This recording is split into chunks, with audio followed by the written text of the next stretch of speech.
that will ensure that the audio and the information and the experience is what else will help every participant. If there is any technical difficulties, please let us know. We will be very happy to help you. And most importantly, it's important to engage in the while there is an opportunity for you to participate, to ask questions. That will help the experience of this event, and at the same time, it will contribute to everyone to clarify or probably share some ideas regarding to the topic. So welcome everyone, and we were we're glad you're here, and this is going to be a great morning for learning, sharing, and most importantly, having the opportunity to have an expert in this topic that will help us and everybody with information, knowledge, and expertise. Professor Rafael Cárdenas, the floor is yours. The screen is yours. Thank you. Thank you very much. Am I loud and clear, right? Is it? Perfectly. The case? All right, wonderful. Good. Thank you. Okay. Well, good morning, everybody. So I'm back, and we are all back to this good opportunity to keep on reviewing things that I'm sure we already know, right? So far, we have discussed several important topics. Now, I'm going to be referring to what is in a Google Classroom. I'm setting up an assignment because I have to set up an assignment based on the development of those reading, uh, uh, activities out of. I'm talking about our main and only book because I don't want to have any confusion whatsoever. So we're at this point only using a, a creative translation for real world tasks by Remiatic. I set up some activities for us to do coming from the introduction and unit one. Now those will be taking form. I'm going to be taking care of that today. So you should go ahead and check what else is going to be this afternoon in Google Classroom. Uh, because it's not only that I'm giving you an assignment based on those readings, but I'm also expanding the activity development from that material. That material is serves an important purpose, as you all know. That helps reinforce topics discussed in session, and most of it is widely accepted and known as what a English Spanish pair um, bidirectional translator or interpreter should have as base knowledge, right? So we're reviewing important topics essentially. So there will be some work. Sometimes this is bad news for some people because we're all busy. We're all busy doing other things. Uh, However, this is very much required at this point that we conclude the week with wrapping up some concepts and completing some assignments and submitting those in order to earn a grade. Now, submission, I think, could be very easily performed through Google Classroom itself, but now this is going to turn into an assignment, right? Because that's the tab that you'll have to visit by the time you decide to go um, and proceed. So yesterday was for us to agree on the development of the activities and go over them, which I didn't want to leave you alone, of course. But everybody is now required to submit um, an activity that includes these contents, right? And this is going to be under the tab of that you find in Classroom. I'm not sure from your perspective if this is grades or it has another name, but that's the tab on the grades, and then you're going to start running there into a work for you to develop and do. In the submission could be performed through that very same system. Hopefully, there won't be any constraint or limitation. We will also keep on working on the same material because I think it's fairly complete, and it's going to serve our purpose, okay, of you know, providing evidence of the work that we're doing, because it's important to provide evidence, right? So this is it. Okay. Um, so yesterday we were discussing several topics. Among those, by the end of the session, we began discussing how back translation affects, right? Uh, and it affects because if meaning is altered, then legal relations and diplomatic relations are affected also. And this is something that we have to keep we should keep our minds, very sharp, and our eyes on the ball, right? Because which is always the message, always the importance of the information. So we're dealing with a lot of theory here in this seminar, but we're also trying to contextualize the theory, right? Taking it to the real life cases of situations that could be to some extent problematic, or could create very difficult relations. So that's the intention behind all of this. Probably some of these topics are not very comfortable uh, for some people, and this is understandable. S- many translators feel like it's not very necessary for a translator to have an opinion on something, but the reality is that a translator is it's involved in everything. It's involved in everything.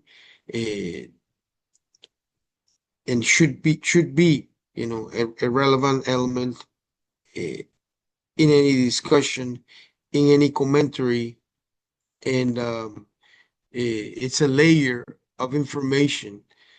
Now, as a belt, so to speak, like some kind of a conveyor belt that passes information on further, right? If there isn't an official translation or translator, uh, then some of the information could be lost, especially if this involves a process.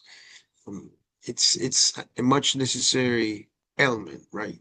So just to provide an example, you know that any international organization that respects, uh, country, international relations or relations among nations has a translation office, and everything is handled uh, with their participation. So we just don't have that culture, and hopefully this is going to change because we're learning out of experience that this is not a very good thing to have all this agreements and contracts and so many legal documents signed without an additional opinion, or having like some other office that could assist in the process of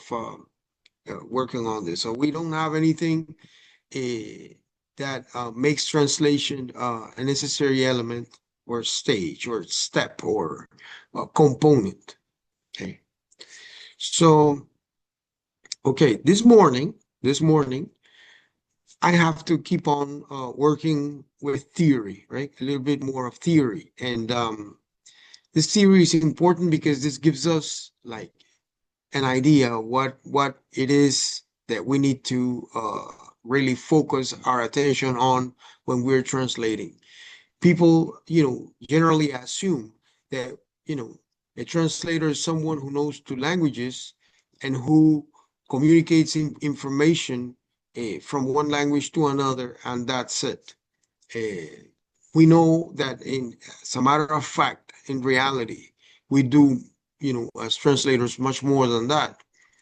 Sometimes you have to rewrite a text that is poor or limited. You have to improve the originals, right? Or if you will read, let's say, maybe an original document from source language, could be either English or Spanish. If it is not clear, you have two possible solutions. You will either fix the document or you will reject the assignment, and say, no, don't feel this is, it is possible for me to, deal with the meanings or whatever it is the intention of the writer was. So you just deny or decline, you turn down, and you don't accept. This is also valid. This is also valid. An ethical translation, rejects work, really. And we're not into this for the money, not really. And yeah, and we have to understand that this is part of the reality. Now, if an office is set to do some work, then translation offices should have different translators specialized in different areas, right? So based on that expertise, then you'll work with one team or another inside the very same translation office. And even so, they may even feel like it is not ethical for a very difficult document or something that is just not very good or very clear to translate such a document, right? Very good. So with that, in mind, it's also necessary to, bear some other situations, right, that occur. Uh, Translators generally work pretty much alone, right, on your own. And if you have a team, then lucky you. But if you have a team, then it should be also possible for a translator to create some side documents based on how work was performed, as a way to enforce ethical behavior. Reading and rereading work is very common. And this could delay things a bit, generally, everything people want is for yesterday. They tell you, no, I need this, or we need this immediately. And that immediacy is dangerous because that's when things don't work out right. And then a good translator should have that in mind, this is when cat tools come in shortcuts. Probably you have some kind of software that can assist you.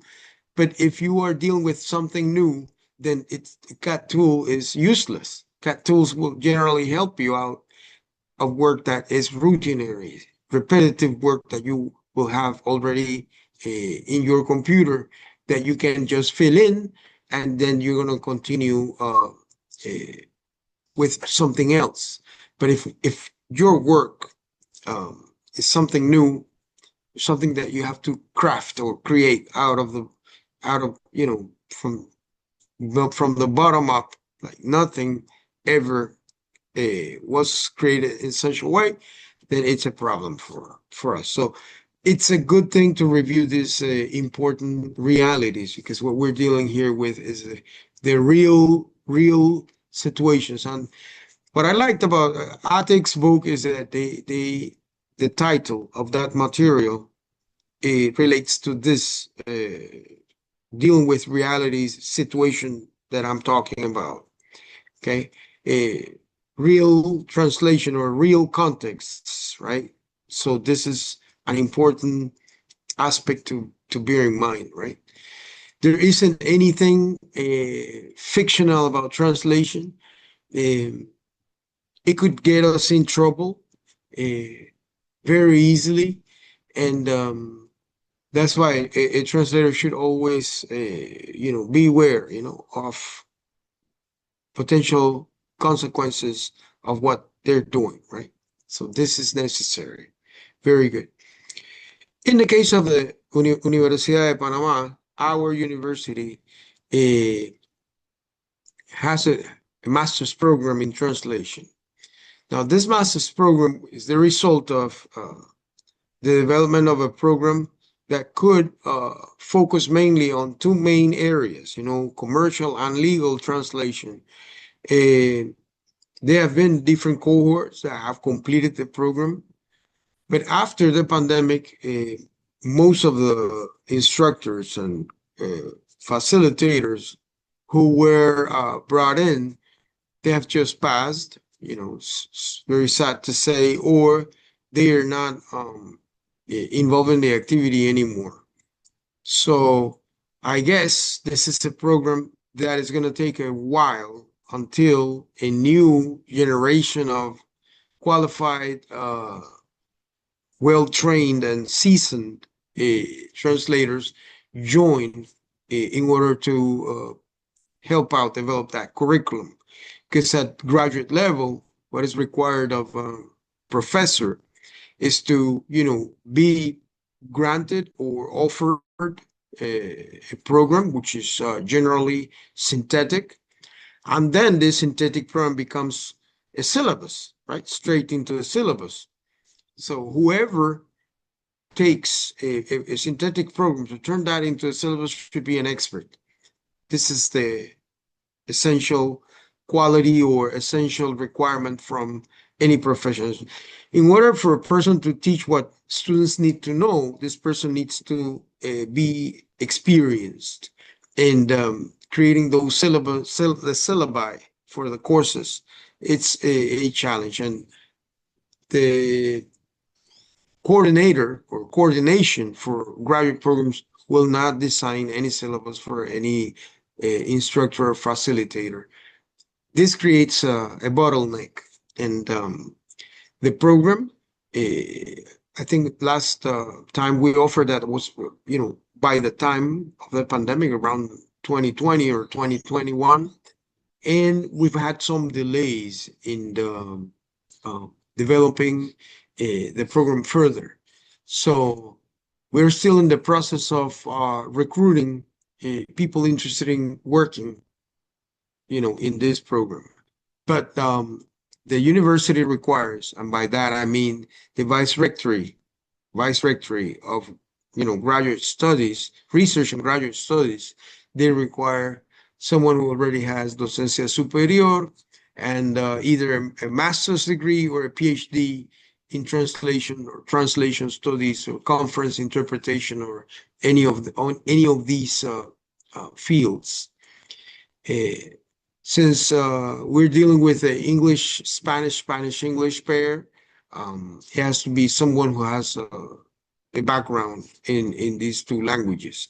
So I'm announcing this just in case you know of someone, or if you are interested for some reason, or if you have some contact that could probably offer the university access to um, qualified instructors, people who could, help other translators improve, go up the ladder.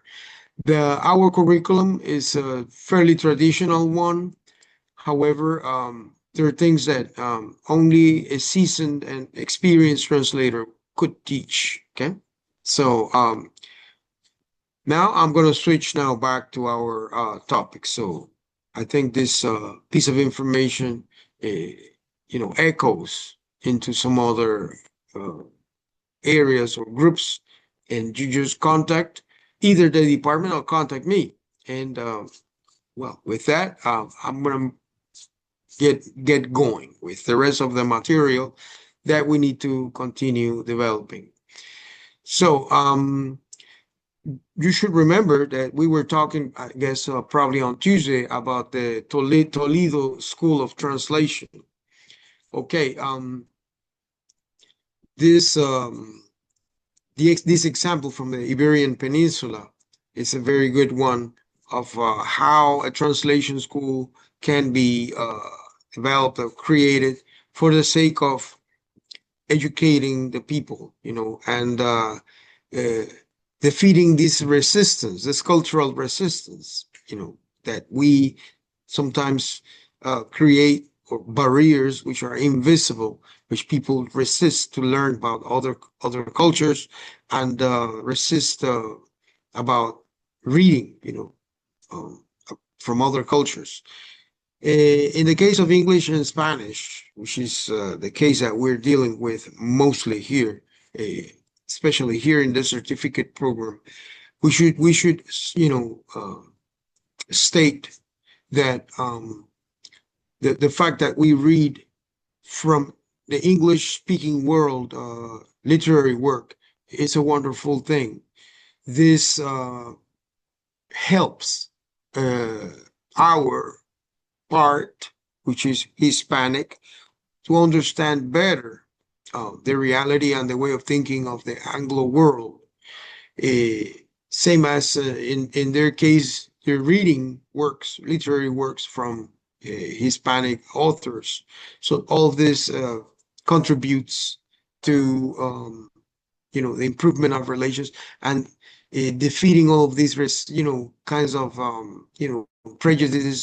prejudices that exist, because this will always exist at some point and among some kind of population. But the more we get educated, the more we value other cultures, the better things will be. So, okay, we don't have a translation department as an academic unit. That doesn't exist at the university. None of the five uh, government-funded universities, Universidad de Panamá, Tecnológica, UDELAS, UNACHI, or Marítima, have anything like this.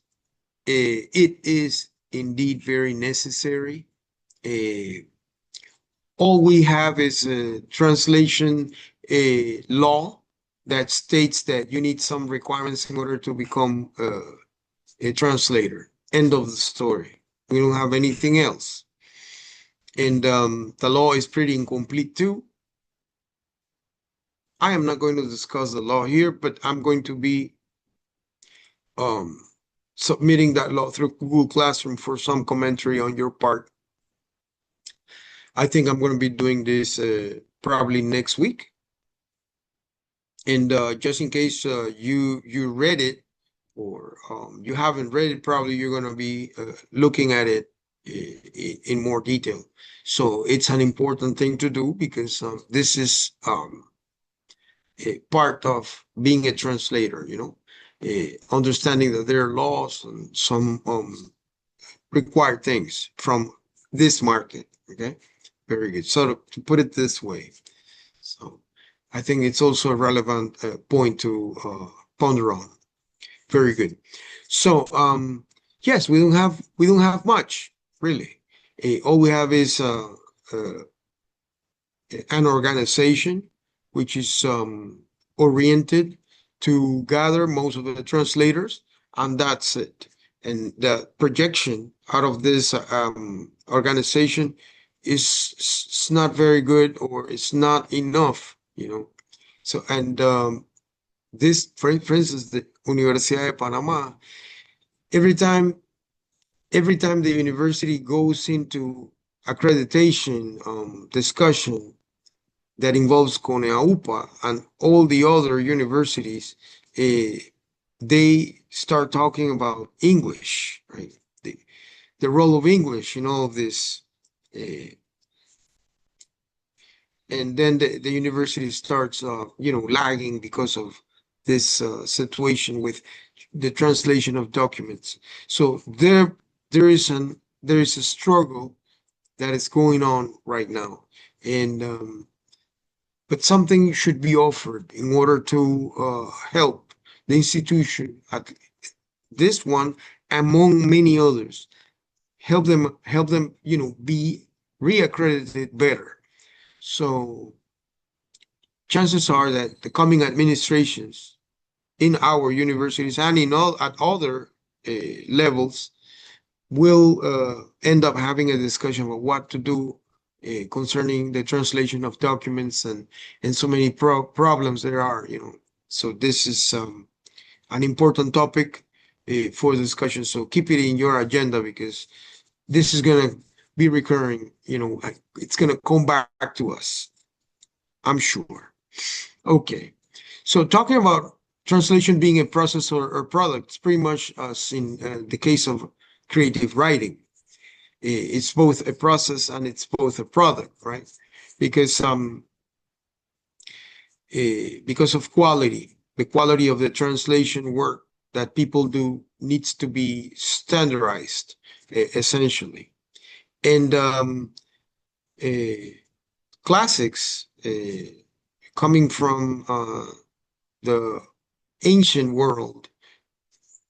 By ancient world, I mean way before the Middle Ages, essentially refers to Greece and Rome, right? And in order for this cultural knowledge to be passed on to the rest of the known world at that time, that required analyzing this material, turning it into something readable and understandable for the populations of the world. This is what translation really does. It communicates information. As we were saying before, this process took place through the Bible, essentially, in the case of Europe. And the Bible had this,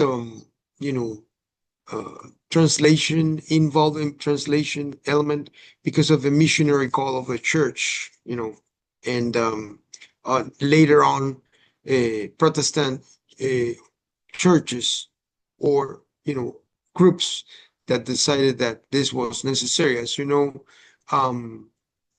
we have access to some information from other religions, but I think they don't necessarily have a call for embarking themselves on a mission. So what Muslims do is that they consider that if you are a non-believer in Islam, you're a sinner, right? You're a sinner. And then they have special treatment for people who don't belong. Well, in their case, there is a lot of intolerance, right? Intolerance. In Christianity, this came more in the form of spreading a message, spreading a way of thinking and beliefs more than anything. But little by little, some of this I would call, very biased, sort of put it in soft terms, type of behavior affected relations, right? But the reality is that the Bible has become the most widely spread out book translated, for that purpose, right? So the printing press, that was an European invention, assisted in this process to a great extent. So before we had some discussions about the Bible and how it impacted culture and the learning, even reading, because for people to benefit from the translation of a Bible, they needed to read. So this also promoted the importance of reading among people. Okay, and in books, it's common knowledge that 14th through 16th century was a time in which this process took over, right, to a great extent. And Jerome, who originally translated that authorized by the Catholic Church, already had this complaint about not having very good quality translations because of the trend to go for word. So it was learned through experience that this creates a problem. Okay, so we need to go back to our topic. So is translation a process or a product? So if the product is not good, the process wasn't good as well. So there were some problems in the process also. So the theory of translation that we were talking about before, um, tries to respect a process necessary for the creation of a very good product. So you need to read, understand what you're reading, extract terminology, confirm that the terminology is right. Probably you could talk to the counterpart, some native speaker or writer. In the case of second language writers, you'll verify, read a couple more times, find if the translation that you're producing is natural enough, and then you will probably set up a final product. So if the process is respected, then all of these different areas are impacted. Now, at present, we have so many different areas that are involved in the theory of translation. You have the discourse analysis, stylistics, and literary theory, cultural studies, and all of these evolving fields, because they're still evolving, believe it or not, even at present, 21st century, and they will keep on growing. And the reason is because culture changes and people change. And because of this change, things have to be updated all the time. So this image over here on the right is, I think, this is one of the key takeaways from this Diplomado. You need to take away that as a translator, you will learn very little from theory. However, it's necessary. Why? Because from theory, then you can get into practice and be able to compare what worked and what did not work. Okay, so from bottom up, you're going to start with essentials, which is the theory. Then eventually you'll do practice. But there's an endless possibility that you're going to be making mistakes, and this is part of the process. So from these mistakes is that we create these other documents that should assist us in turning translation into something systematic and not a ground zero assignment to start from zero every time. Probably we could start from a 3, maybe from 5, just to give it a number, in terms of experience, knowledge, up the theory development and things like this. This would be very, very important. So we read here that a typical Renaissance statement of translation principles, right? So why would we be talking about what they said during the Renaissance? Because this is still valid today. That's the reason why. It is valid today. We have Etienne Dolet, right, who was tried for heresy and tortured and strangled because he was executed, unfortunately, right? He mistranslated some document, here in the sources I read, they say it was from Plato, and that got him into probably metaphysics, if I'm not wrong. And then the church tried him for heresy because he started writing about some difficult topic on the immortality, man's immortality. So he was a freer thinker of the time. He paid a price for this. And the reason why we bring these examples is because of the theory. But it's also important that you know that there have been people who have been executed because what they produced was not in agreement with the values, right? So there are 5 principles that Etienne Dole established for translation to be, a good process that will lead on to a good product, right?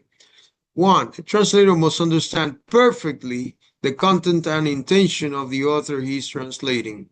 Okay? That is why it's important that we, devote time to know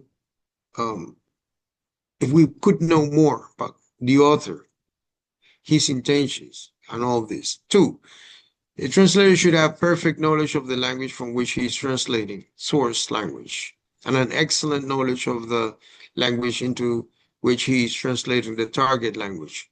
So this is the reason why we'll know that, for instance, at very high level organizations with lots of experience, people are generally allowed only to translate into their L1s, right? Into their native languages, because of the better command that we all assume someone holds better command of their L1. Okay. 3, a translator should avoid a tendency to translate word for word. So this is something that this gentleman said in probably the 14th century, right? So this idea of translating word for word just doesn't work, okay? And it will destroy meaning of the original and will affect, and the words they use is ruin. It will ruin the beauty of the expression, okay? The aesthetics is going to be affected. 4, a translator should employ forms of speech in common usage, right? This is also, for the sake of being natural. Forms of speech, what they do is that they make messages and information flow naturally or as naturally as possible. 5, choice and order of words should produce a total overall effect with appropriate tone, right? Okay, it's important for a person to have some understanding of shades of meaning, right? Through wording, languaging, dealing with the phrases, the phraseology, maybe the terminology, and all of this should also impact tone, formal, less formal, the register, essentially. So wrapping it up, understanding the original very well, that's a key and king element. Second, it's necessary for anybody to have very good command of 2 languages. So for you to become or be a good translator, you need to know the 2 languages you're dealing. You need to know them. Source language, good. Target language, probably excellent. Translation, should not go for the word for word option because it will affect and make everything worse. You will sacrifice meaning essentially if you go word for word. And forms of speech are necessary for naturalness. It's important for translation to be natural, not so literal. So literal translation is limiting, and this is not engaging for potential readers, but also meaning should not be sacrificed, right? Choice and order of words play an important role also, okay? Because this is how you deal with register, okay? So it's important to go into Wycliffe Bible, right? Which is, as you read here, it's involved with the Protestant Reformation, the battle of translators, right? Now, if you want to do some additional reading on the topic, you could very easily Google the battle of the translators, right? And then you will get to know about their lives, the risks that they took because of the Catholic Church and the political and economic power they held back then, that eventually led to the hanging and burning of many people, So heresy was a very serious accusation, right? So we have here the two most important Bibles of the Renaissance, or Wycliffe's in the 1330s and Luther's in the 1500s, right? Essentially, very few people talk about this, but this is very important for our culture. Um, uh, Very few scholars go into discussing these matters because of the church, I think. But more discussion is necessary about what happened and why this happened. Okay, so talking about Spanish, here we have the very first one translated into Castilian Spanish, which is the Reina Valera, right? Translated by Casiodoro de Reina. Okay? And as you see here, for instance, on this cover, you have some Latin and even Hebrew. As it seems, back then, the idea was to produce something that resembled the original languages, okay? Respectful of the original languages. That some of that information even appears on the cover of the book. Okay. So the dilemma in the Renaissance was, okay, how do we know that what we're translating is good? How do we know? And because of the printing press, what was produced had to be very good, because you need to invest in resources that were pretty scarce back then. I'm talking about ink and paper. Now this is, massively produced because of industrialized production. But back then, this was scarce, of course. So the Romans undertook translations primarily to provide the readers with good literary models, right? The stress was on sense for sense translations. Okay, so this is it. A bad translation is usually word for word, that sacrifices meaning, and a good one, there is no, it's like there is no translation, right? Bad translation or no translation. Okay. I don't know if this makes sense to you. I'm going to stop here for your comments in case you have any reaction to this. So look at the image on the left. They say bad translation or no translation. But there is no good translation. What do you think about this?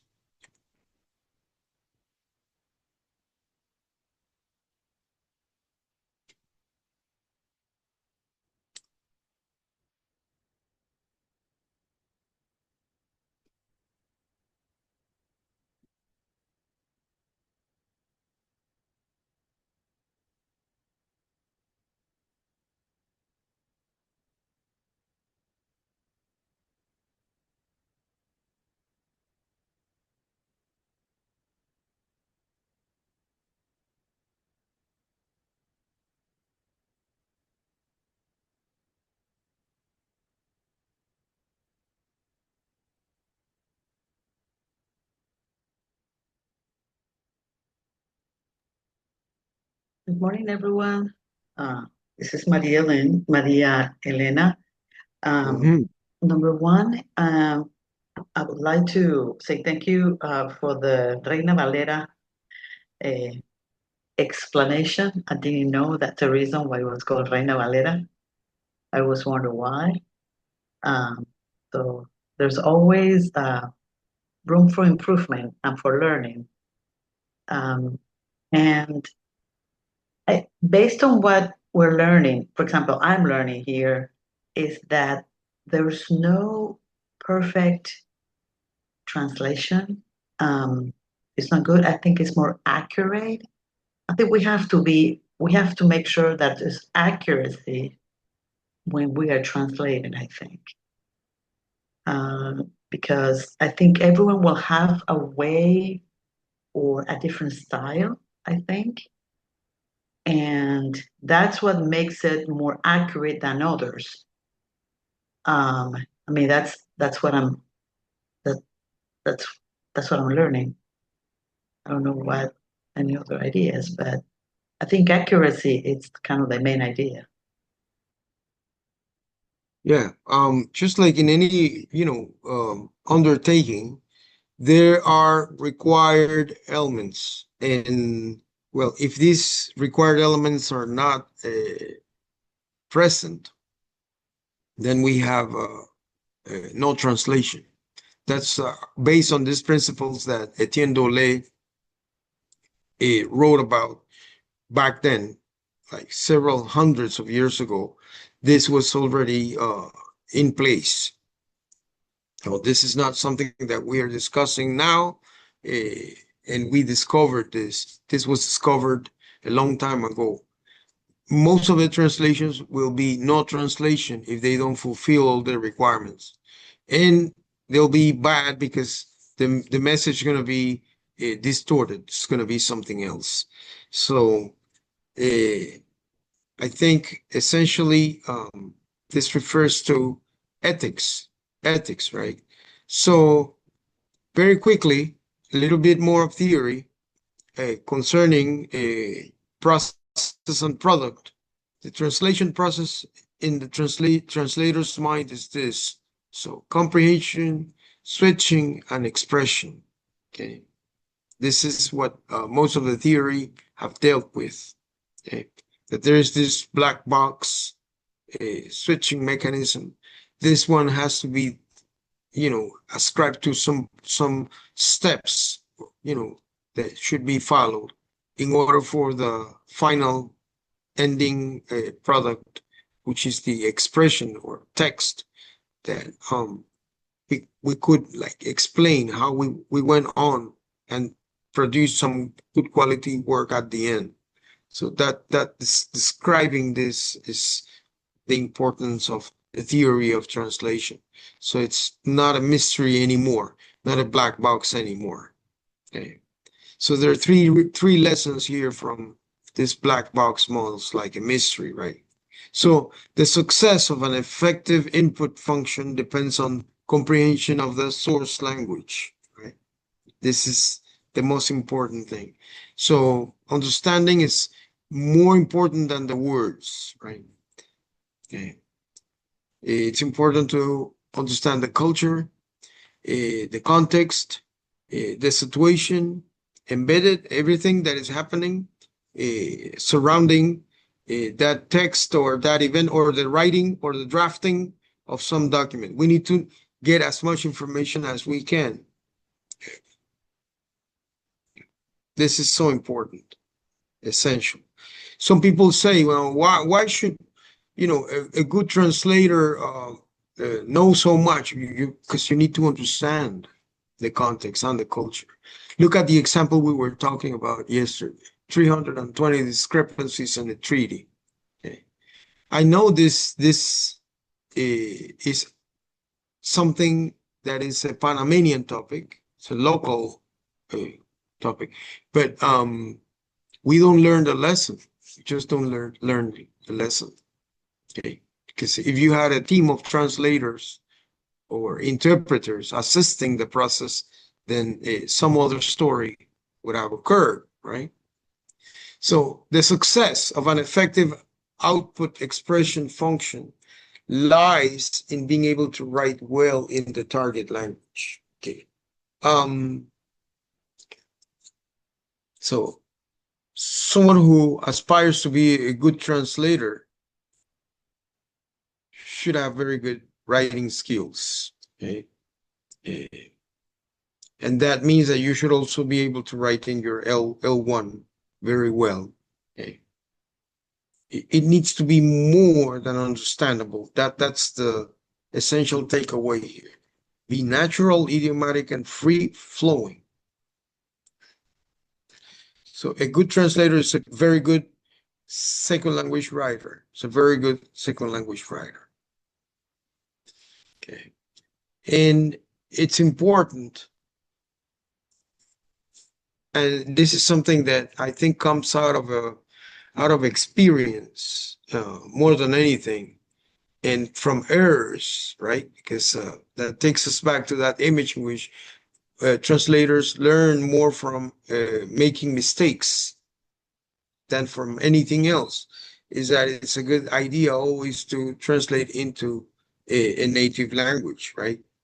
In our case, we should be translating our work into Spanish. That way, we can guarantee that there will be a better outcome. Sometimes we have to do it the other way, but that's very risky. It's very risky, and that it's a challenge just by itself, right? Writing into a foreign language, right? So what could be done in order to improve the translation process? Okay. The most important thing here is that you enjoy what you do, right? That you don't see this work as some burden or something that you need to do in order for you just take care of this assignment, and that's it. Okay. The effort you put in translating needs to be recorded. Everything that you do, you should take notes, of how you went on looking for meanings of words, what tools you used in the process, and what you discovered as you went on dealing with these documents.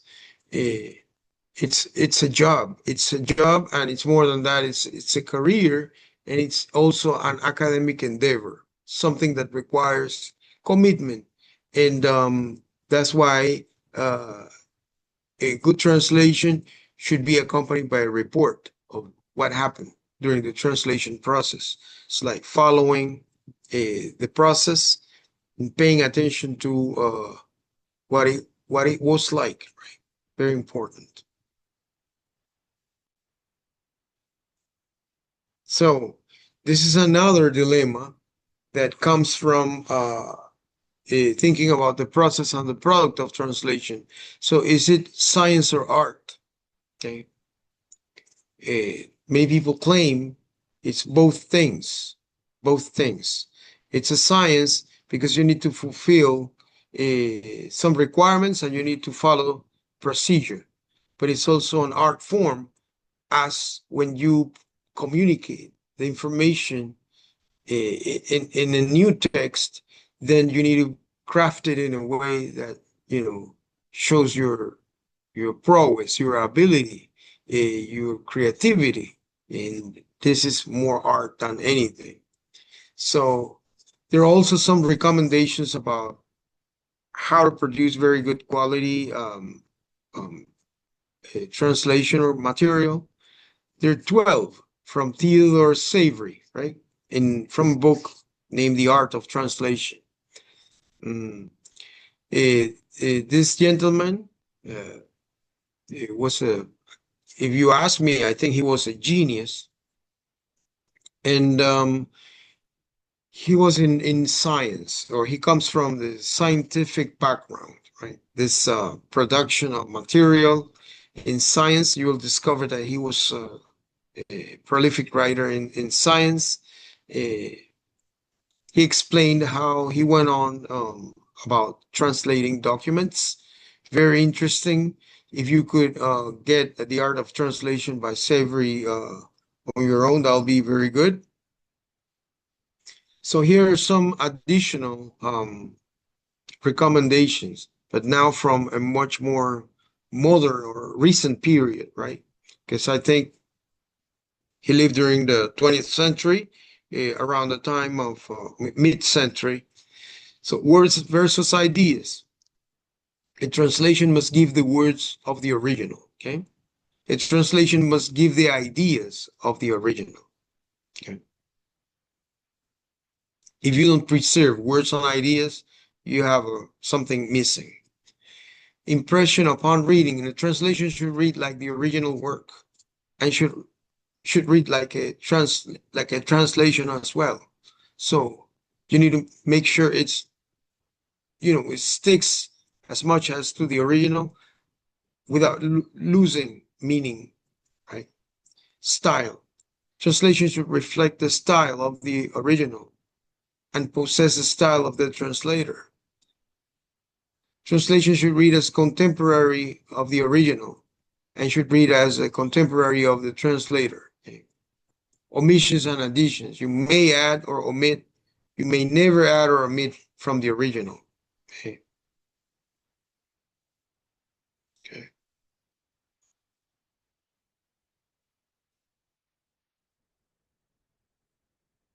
So that's general recommendations about dealing with text. Does it make sense to you? Hopefully it does. I should tell you, as we go into theory, we'll discover so many different, visions about the process.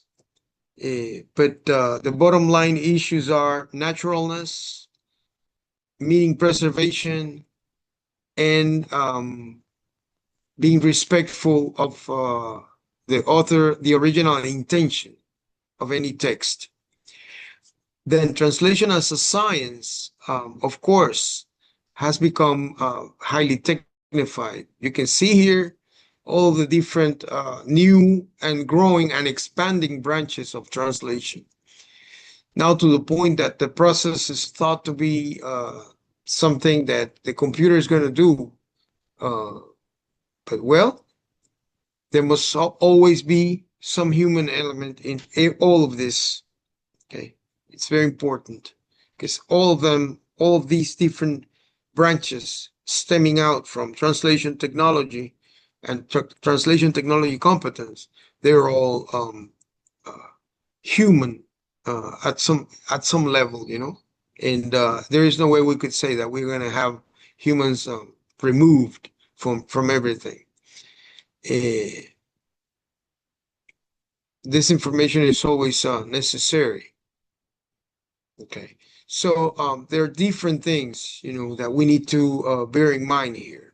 There are challenges, solutions. Okay. As this becomes technified, we're going to run into different situations in which you will have to use some abbreviation. There'll be acronyms, which is technical, and you'll need to apply capitalization. So in that regard, of course, technology could assist you, but it's not fail proof. There will be the possibility of making mistakes. Okay. So, and this is also concerning other languages. And if we take it to the case of English and Spanish, we need to bear in mind conventions of capitalization all the time. This will get us in trouble, if we don't really, care much about it. So we're going to have that Spanish tends to capitalize much, less than in English. And you're going to see that in Spanish, only the first word is capitalized. This could, create some problems. Whereas in English, everything is capitalized except for some minor parts of speech, which we could consider, for instance, let's say maybe connectors or maybe a preposition. In the case of maybe an article, if it is not the very first word of a title, right? So you see here the personal pronoun I months, days of the week. Adjectives of nationality should be capitalized also. Names of languages and the races of people, their origin. So the first word of each line of poetry, except the first line. Okay. First word of each line of poetry, except the first line. However, when translating poetry in bilingual editions, the convention is to follow the pattern of the source language. So all of this is what we call, or sums up to what we call a the style sheet, right? The style sheet that is going to be followed. So it's important to bring this up also. And concerning Spanish, right? Words in the title of a book, article, or play in Spanish, of course, there will be a capitalization of the initial word, but not the others, right? Okay. And here, my commentary here is that if a word carries a written accent in Spanish or its initial letter, the accent should also be present if that word is capitalized. By accent, we mean, the tilde and these other markers. So however, for typographic reasons, the accent is usually not placed on the capital letter because we an accent spill, right? Okay. So this is just mainly style conventions. Okay. So we're gonna do some capitalization practice here. I'm gonna allow you to participate here, of course, because I've been talking so much. Well, now it's time for me to allow you to go ahead and uh, render your version, right? So I'm gonna allow you to go ahead and provide your versions of these.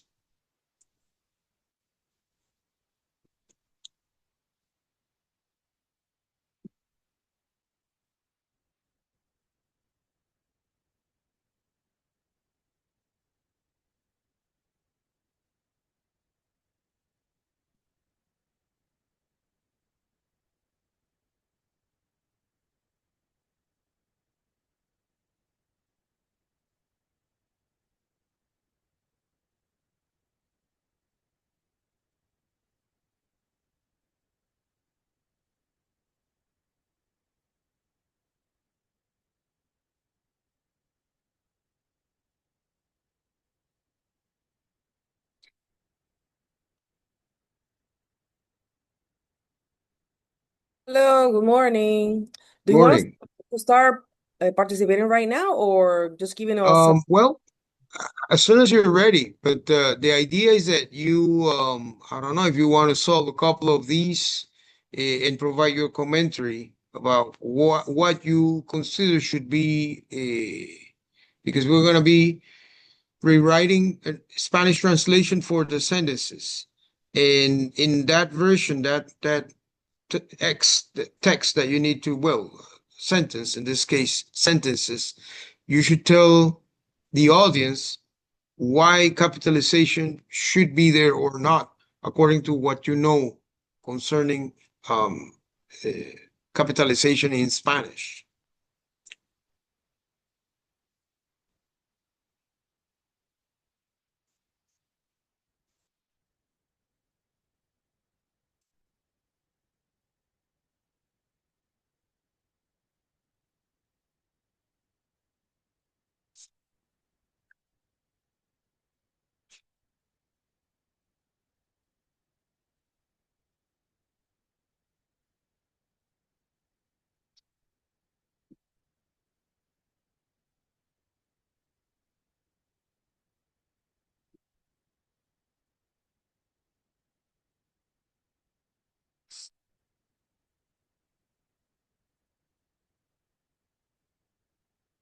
Hey, I can try. I can try the first one. Please, by all means. Okay, so translate. Bueno, mi hermana trabaja en el Ministerio de Educación en Madrid y el punto, diré, falta el puntito ahí, final de la... Mhm. Bueno, pienso que por ser el nombre de una institución oficial de gobierno debería llevar, mantener las mayúsculas. Espero no estar equivocada. Y bueno, Madrid no necesariamente tiene que ir la capital como en inglés, ¿no? En mayúsculas, así que no es necesario, creo yo, pero poder acertar. No sé, sigo con la dos, una más, o doy la oportunidad a otro. We need to comment and discuss. So why do you think we should capitalize Ministerio de Educación?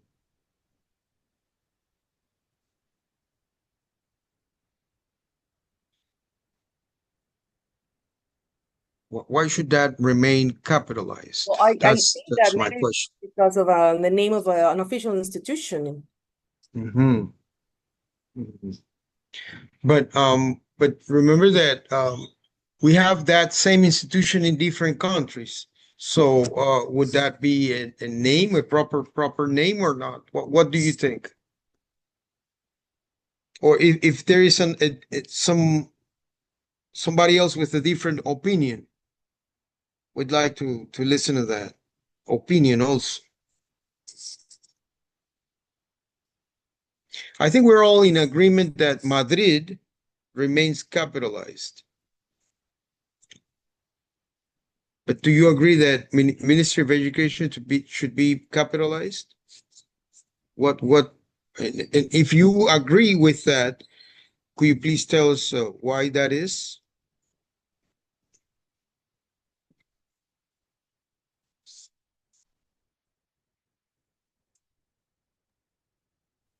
Well, according to what I know about translation, all institutions, and actually in the rules for English, we know that institutions, places, especially in this case, which is an official and governmental institution, it is an authority, then it must be capitalized, Ministry of Education. And well, and Madrid is because it's a country. Mhm. So we're in agreement that it must be Ministerio de Educación with capital letters, right? In capital letters. Sure, in Spanish, the translation, In right? Spanish, yeah, Ministerio Ministerio de Educación. de Educación. That's right. Mhm. Okay, all right. Good, thank you. Yeah, and the period is missing. Yes, of course, it was mistake. Okay, what about typo? What about number 2? Anybody, please. On Monday, we visited the National Museum of Art. Right. This one is very interesting, if you allow me to. Go ahead, Okay. please. Here we have, on Monday, we visited the National Museum of Art in English, and in Spanish, it would be el lunes, visitamos el Museo Nacional de Arte. But in Spanish, we have different rules for capitalization and punctuation as well. In the case of on Monday, it is a prepositional phrase introducing time in English, but in Spanish, es el sujeto, el lunes. And then we have visitamos, and we don't place a comma after el lunes. Visitamos el Museo Nacional de Arte. And that would be my 2 comments. And Museo Nacional de Arte, it's also an institution. Therefore, in Spanish, it would be capitalized also. Yeah, Museo Nacional de Arte. That's the name or the title of the building, the place or institution. Okay. Okay. Well, is there any other opinion concerning number 2? If not, let's move on to number 3. Very good. Yes, exactly. We don't have any we over here. It's like that's all together. El lunes, right? Visitamos. Very good. And Museo Nacional de Arte. Oh, here. Yeah, you are right. I'm so sorry, Professor. Here we have tácito sobreentendido, sujeto, nosotros. Yeah. And then it's implying the visitamos. And then el lunes, which is a prepositional phrase, but we don't capitalize the days. Not in Spanish, lunes is not capitalized. That's a comment. There you go. Thank you. Okay. Anybody else could take care of number 3 or provide or render a possible site All right. translation? I would like to try number 3. Mhm. All right, for number 3, it will be el profesor y con el E mayúscula por ser la E, la letra que inicia la oración. A diferencia del inglés, different from English, professor will be in lowercase because in English, as let's say culturally speaking, a professor that teaches at a university is either addressed as a doctor, like Dr. Smith, or Professor Smith. And professor is like the actual, let's say it's a way to address the person who teaches at the university. All right. So, but in Spanish, it is not written in capital. It's just profesor in lowercase. No se utiliza mayúscula para la palabra profesor, así sea universitario o no. No es un cargo o algo que nosotros culturalmente escribimos con mayúscula. Y en español solamente se escribía con mayúscula si escribimos la abreviación prof, siempre y cuando sea para distinguir el cargo de la persona. Por ejemplo, el profesor Ríos, ahí sería prof, de mayúscula, prof Ríos. Pero si vamos a hablar la palabra completa, the actual word profesor, it has to be in lowercase because it's different from English in this case. So in this case, teaches Spanish history. I think it's Historia del Español. I'm assuming it's the name of the whole subject is Historia del Español. Historia con H mayúscula, del minúscula, español con E mayúscula, because it's the actual name of the course. All right. And at the University of California, la Universidad de California, universidad con U mayúscula, de minúscula y C de California con mayúscula, because it's the name of the actual institution where we normally, like, we capitalize that in Spanish too. It's the proper name. It's the proper name, is the name of a place, of institution. It's not a common name. So it's not a common noun in this case, sorry. So so that's my understanding of that translation into Spanish in terms of capitalization for sentence number 3. Well, I appreciate it. Is there anybody else? This is exactly, you need to capitalize the name of the course. Very good. Spanish history, Historia del Español, Historia de la Lengua Española, right? Very good. Exactly. Number 4, if there is anybody else. Okay, for number 4, says I was born in April, but my brother was born in July. It translates, nací en abril, coma, pero mi hermano nació en julio. No se usa capital letters. We don't use capital letters for the months. And then we eliminate the I because it is already understood when I say nací en abril. We don't say yo nací en abril because it's not necessary.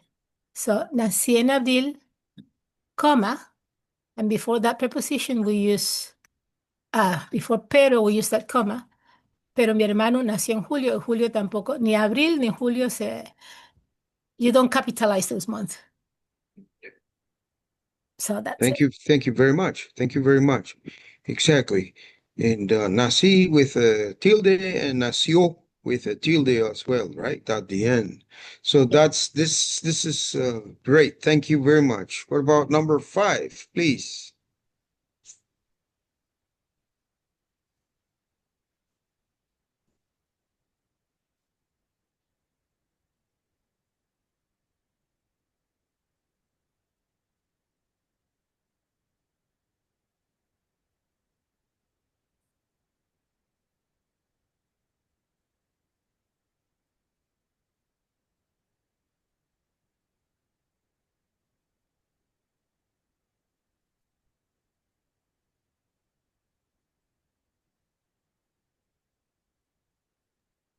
All right, I'll go for number 5.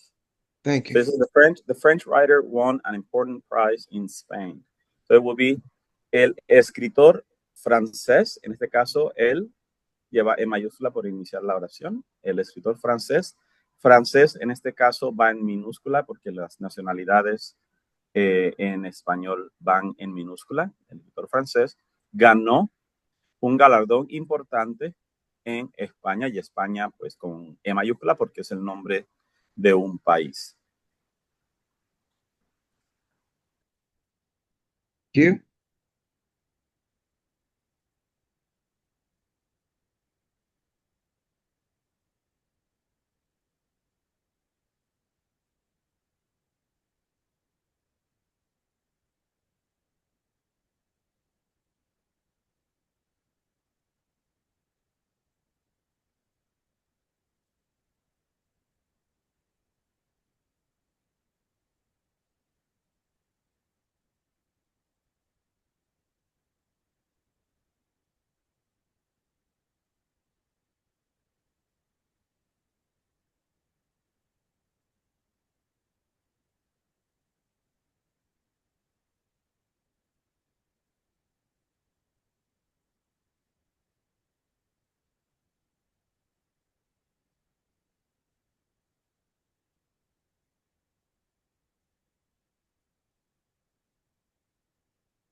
Se comieron los huevos. If there's anybody who could take care of 6 and 7, please.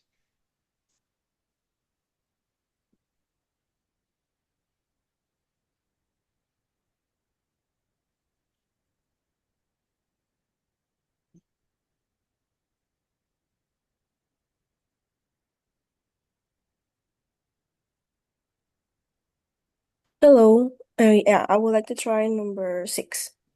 We have President Lopez. It would be el presidente López. El presidente.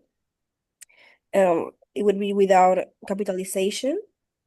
López remains with capitalization since it's a proper name. Se encontró con el primer ministro el martes. Primer ministro. I think it would be without capitalization since es un cargo así como presidente. Y martes remains without capitalization since it is a day of the week.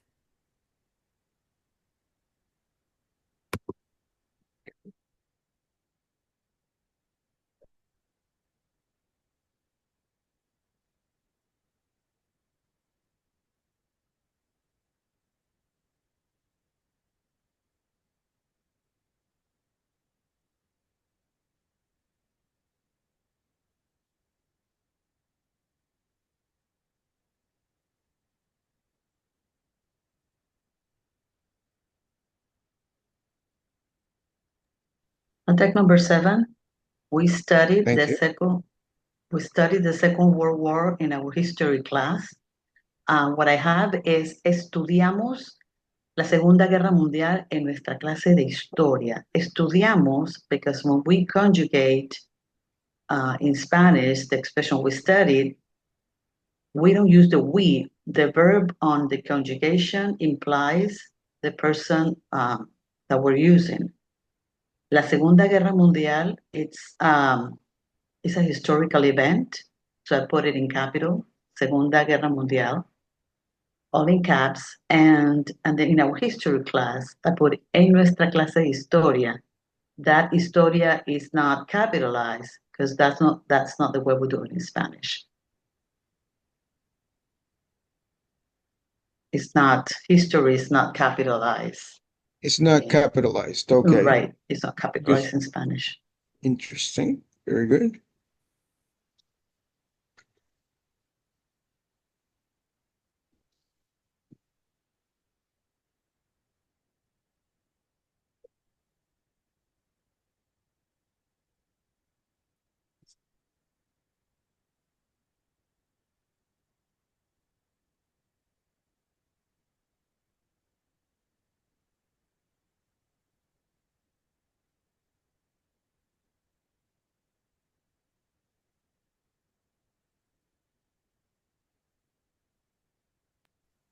And for the last one,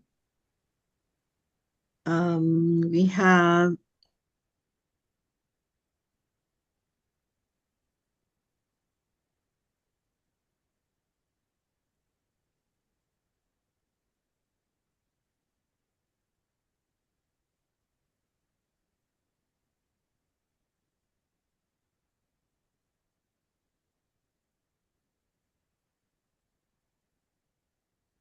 Are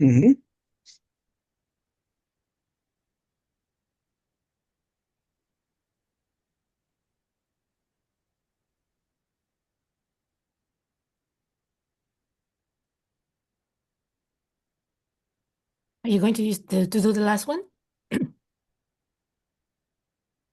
Well, for the last one, she loves Italian food and Spanish music. We would have to say in Spanish, a ella. A ella le encanta la comida italiana y la música española. So we wouldn't have to translate there Italiana and Española because in Spanish, we don't capitalize what we call gentilicios in Spanish. citizenship. Citizenship, yeah. Okay. Thank you very much. Well, I think what we have discovered here in this process is that as you go about translating that you're applying rules, this is part of the process. But the result, it's another story. Keeping track of all the rules that need to be considered, that's the process. And then our rendering at the end, that's the product.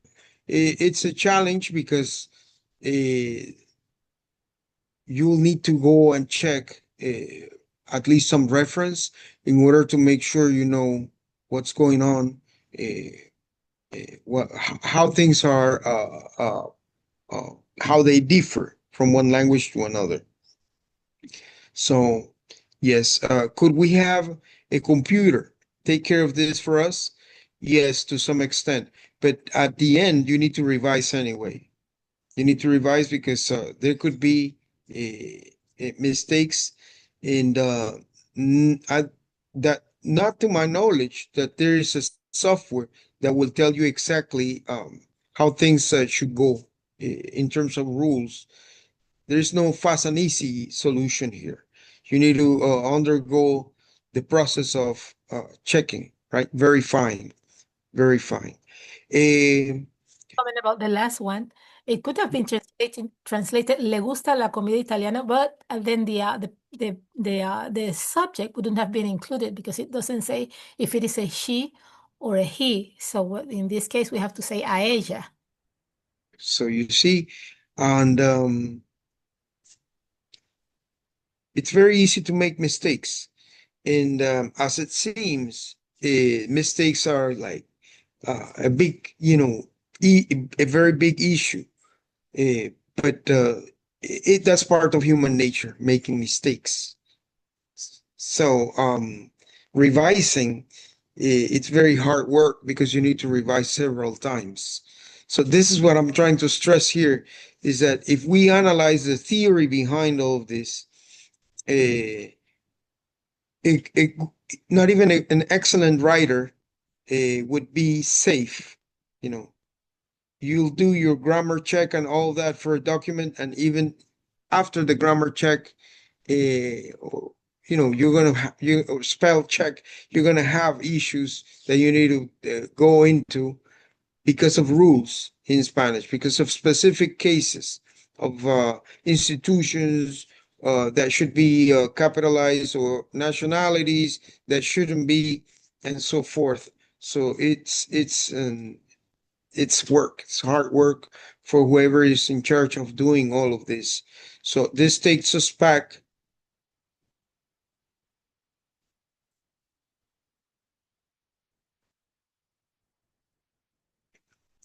to the process. Okay, the process. This switching mechanism, that there is, we need to write down, what we applied and why it wasn't, it was done like in such a way. It's not always possible for us to bypass this, because this is where the hardest part of the work occurs, right? It's a challenge. That's the challenging part of translation. Keeping all these rules in mind, right? Regarding titles, and we're dealing here only with two languages. Okay, two languages.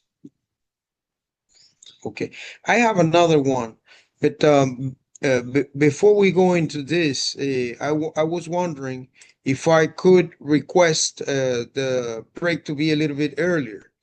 Could it be, let's say, 9:45? I'm asking the committee today. That is not a problem. That's okay. At 9:45. Okay, wonderful. Very good. So, okay, we have another set here. We're going to translate them into English. We're going to use correct capitalization. Let's try to take care of this, and then we'll go out briefly on a brief break. Volunteers, please.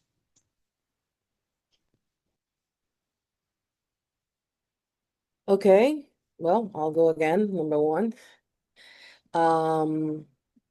So you start with capitalization. So my brother lives in New York since it's a city. Okay, should be capitalized in English. It's a name.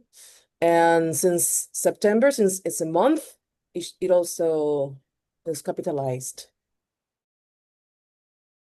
Okay.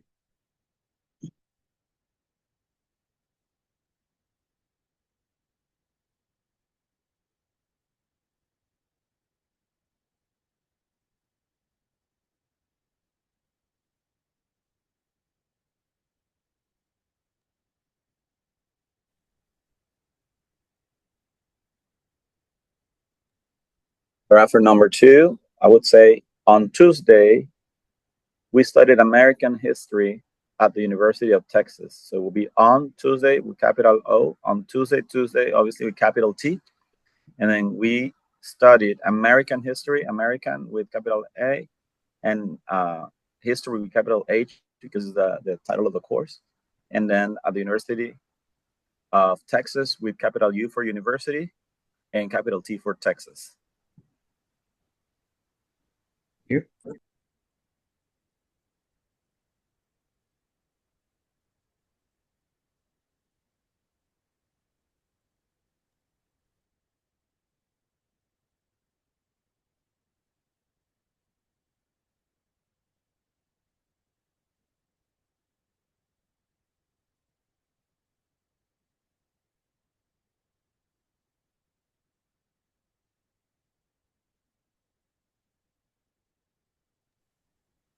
Number 3 would be the Argentinian writer won an international prize. And here we have capitalized just at the first word, Argentinian, because it is a first word in the sentence. Then we have international prize with small letter and small case. It's not capitalized since it is not the title, but it is an event and a period at the end. Thank you very much.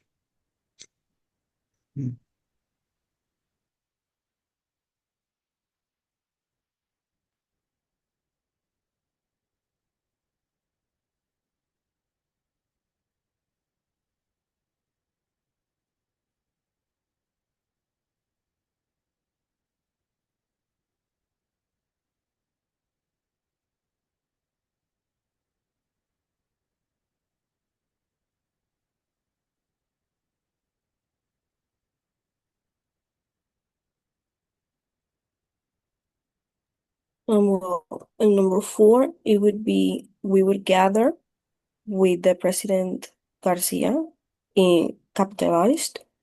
And on Friday would be capitalized as well. With President Garcia. Okay.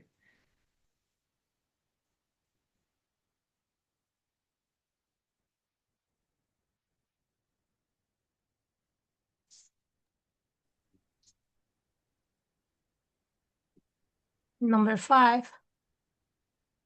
Me encanta la comida mexicana y la música brasileña. We would capitalize the first word, the M of me. And then in English, I love Mexican food and Brazilian music. We would capitalize I, Mexican and Brazilian. Thank you.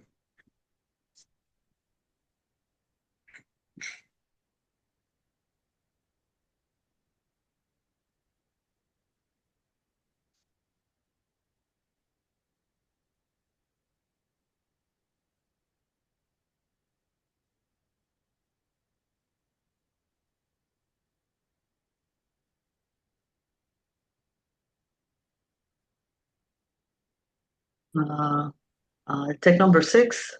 The National Art Museum opened a new exposition or exhibition in April.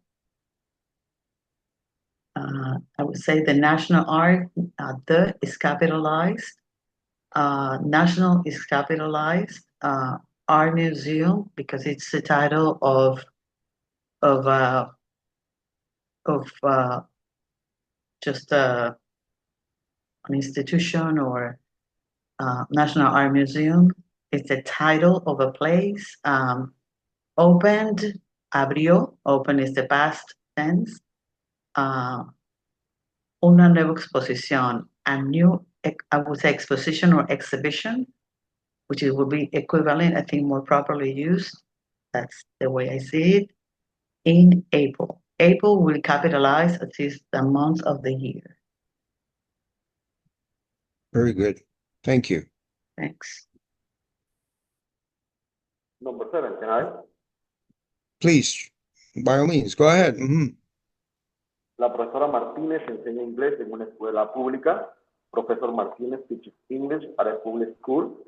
So professor is capitalized because it's a special word, and obviously because it's a title before name. Martinez because it's the last name, I mean it's a proper name. English is capitalized because the language are always used with capital letters. And well, so that is the last one, because a public school is not a word that we're going to capitalize because it's not necessary. Thank you.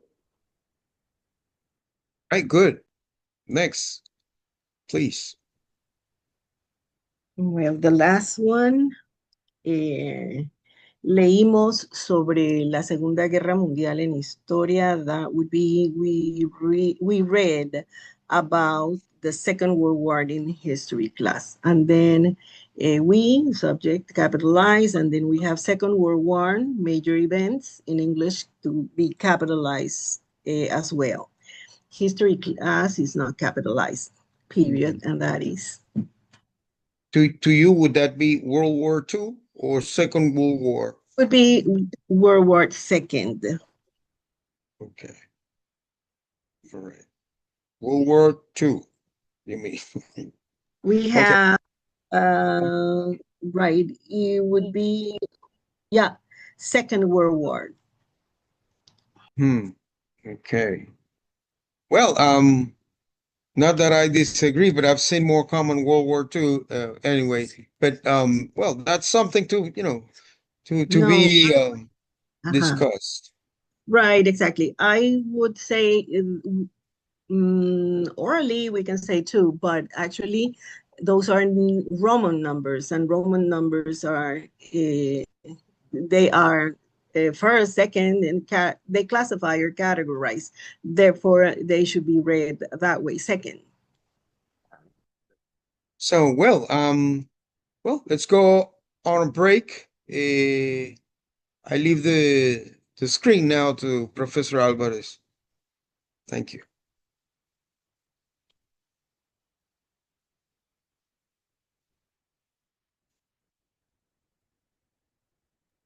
Right, let's go on 10 minutes break, and then we'll be back at 10, right? 10 a.m.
And well, it's part of the reality of a translation, that we need to go over some principles, general principles or suggestions.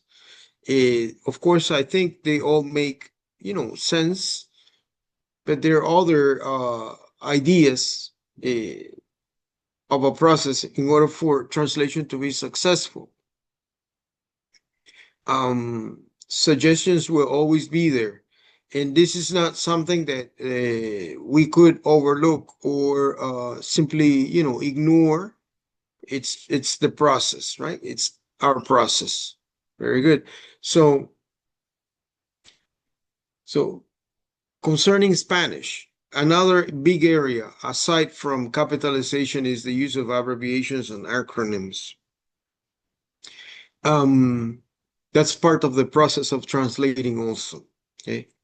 Here, it's important to stress here that a translator will have difficulty if you have a lot of technical vocabulary involved that is abbreviated. Okay. Abbreviations for, will get us in trouble as we proceed and have to write the same concept over and over in the text, or if it's a recurring topic. In general terms, it's a challenge because this is a source of misunderstanding.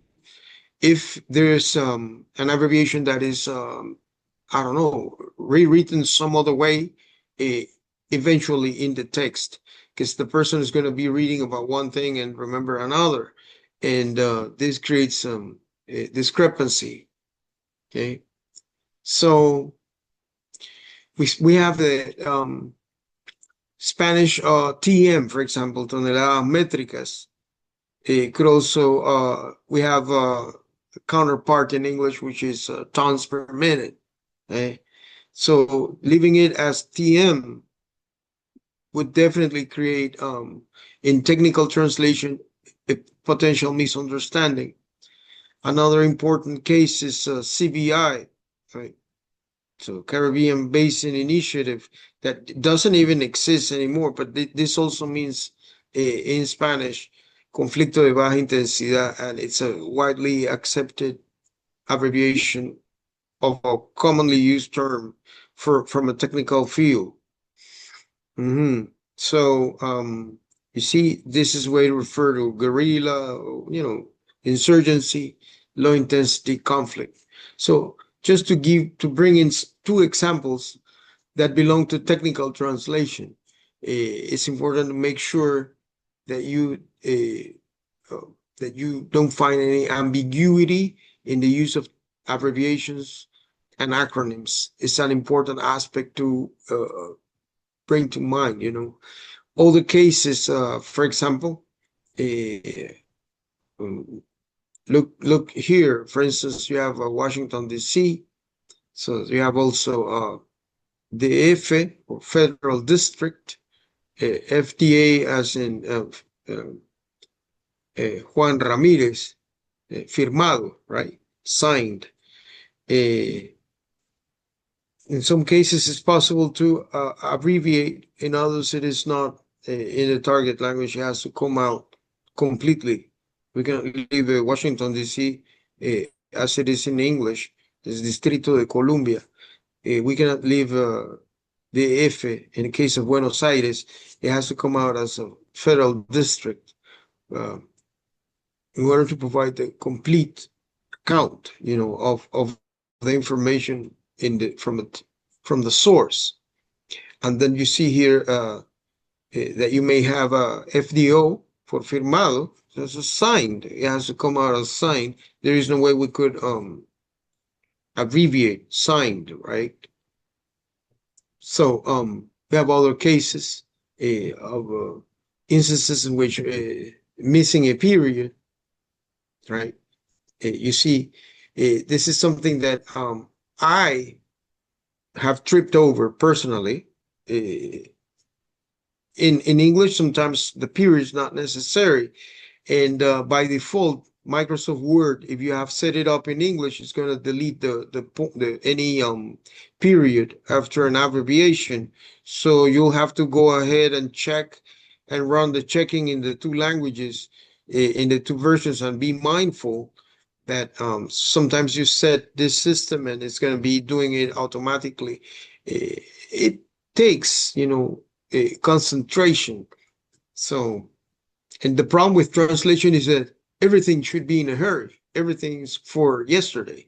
So this is the real problem, real life problem here, that you need a period. You need some periods, like you may leave USA, no period, right? Whereas in the other version, you need the periods, but and so forth. It's something we need to be aware of. Right?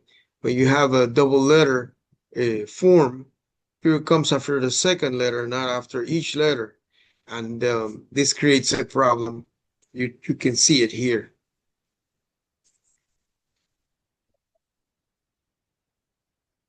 So just to bring in some difficulties or challenges for a translator. So there is no computer who would really, 100% for sure will provide a solution to any of this. So it's a serious thing. So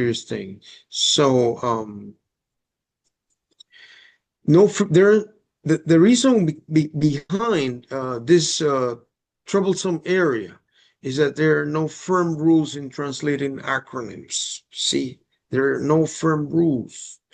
Translator needs to keep a target audience or prime reader in mind, right? Okay, you need to make difficult decisions here.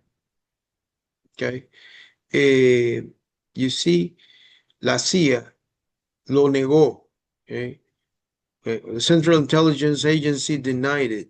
It's better. So some people may not know what CIA stands for. Okay, la Agencia de Inteligencia lo negó. Okay, so is there a book that suggests you what to do? No, you need to make sure you do it the best you can. Okay. From a source, I extracted a couple of examples here that are worth looking at, right? You have international organizations, okay, and there may be one acceptable acronym in the two languages, and we need to be careful about this and make sure we know if we're using the right form. So it's a real hassle, because you need to know what you're doing really and how you're communicating the information. If you look at some of these examples, for example, just to bring in some some case here, because it's important to look at cases here. We have PJ, that's Partido Justicialista, just to give an example here, right? You can leave the acronym, right? We assume the reader will understand. Okay, or you may write in parentheses the name of the partido, the political party, or write it out, the best you can, right? Or Justice Party of the Peronistas as like adding extra information, right? Okay. What we do not have the license to do as translators is simply create an acronym, right? Like Carlos Menem of the JP. That doesn't work, really. That's improper translation at all levels. But we need to find ways to deal with information like this by either adding a little bit more or by writing out the abbreviation altogether, like writing it all out, thinking about the reader and in order to make sure that he or she understands what we're referring, what we're doing. This is a clear example of, for instance, a license here in red, like of the JP. No, there is no way we could say that, because that'll be a mistranslation. We're translating the name of a political organization of an X country in English directly. That's not proper. I don't know what your opinion is concerning this case. How would you proceed?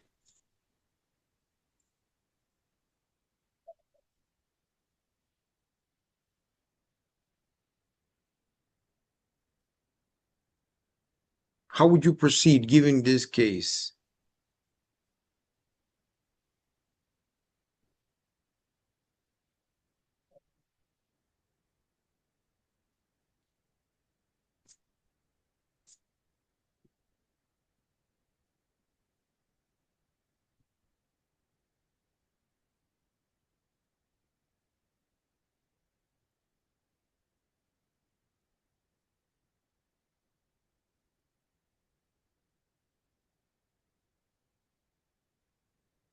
Chances are it is also possible, it may be possible that you need to have a footnote, right? Or some note at the bottom of the page, adding information because this is what many people do, right?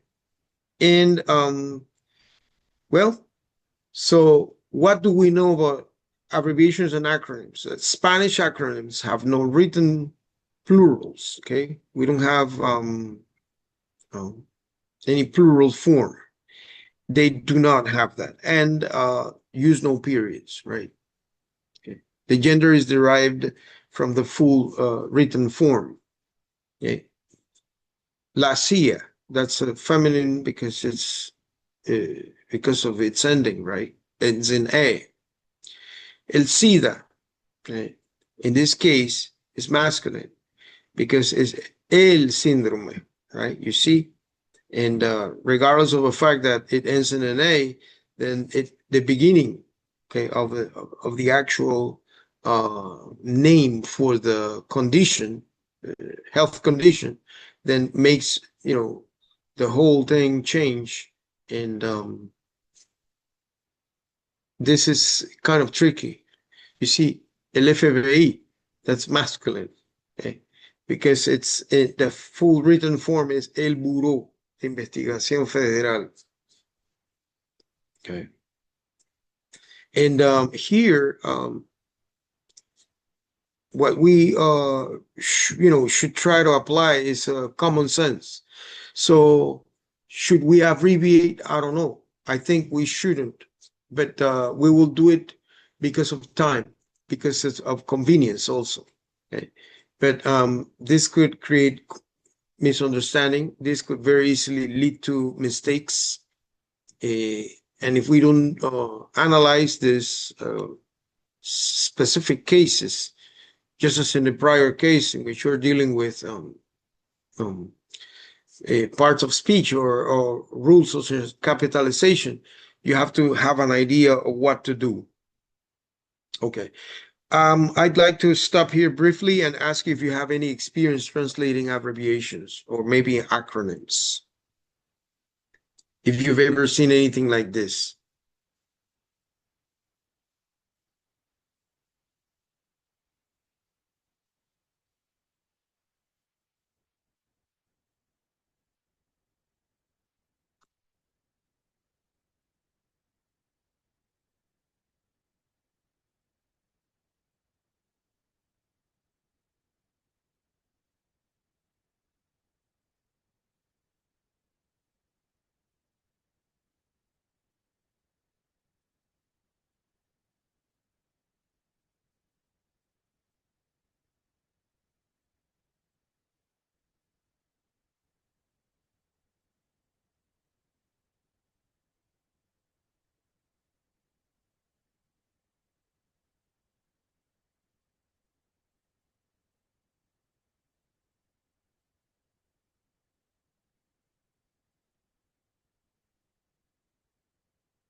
repeat my question. My question is this: if you have dealt with translation work before, how have you gone about translating abbreviations and acronyms? Do you leave them as they are, or do you write out like the full name that the abbreviation stands for? This is a real life case. Well, I think that it depends on the case. For example, if the abbreviation or acronym has its counterpart in the other language, then you write the abbreviation or acronym, and then you give an explanation of what it means in the other language. All right. But there are times in which sometimes the abbreviation is of an institution or something that doesn't really exist on the other language, so that you have to explain in parentheses, for example, what the acronyms mean. So you write it, what each letter means in the actual language, in the source language, and then you explain what it is into a potential, like an Spanish explanation of it, so that it makes it easier for the reader to understand what the acronym or the abbreviation means. Because not all the time you have, like, for example, in the case of La CIA, for example, that's actually like an institution that exists in the US, but it doesn't exist in Spanish. We don't have a CIA in Panama, for example. We don't. We probably had, I don't know, the IJOTA probably, but it's not the same job. They don't do the same thing. So we cannot assume that because they have CIA and we have, I don't know, the IJOTA or something like that, then we're going to use the same or give that as an equivalent. So in the case of AIDS and SIDA, yes. So then we could use that and then give the explanation. So I think that it depends on like the individual case of what we have, whether the acronym or the abbreviation is actually part of the language in the two languages or not.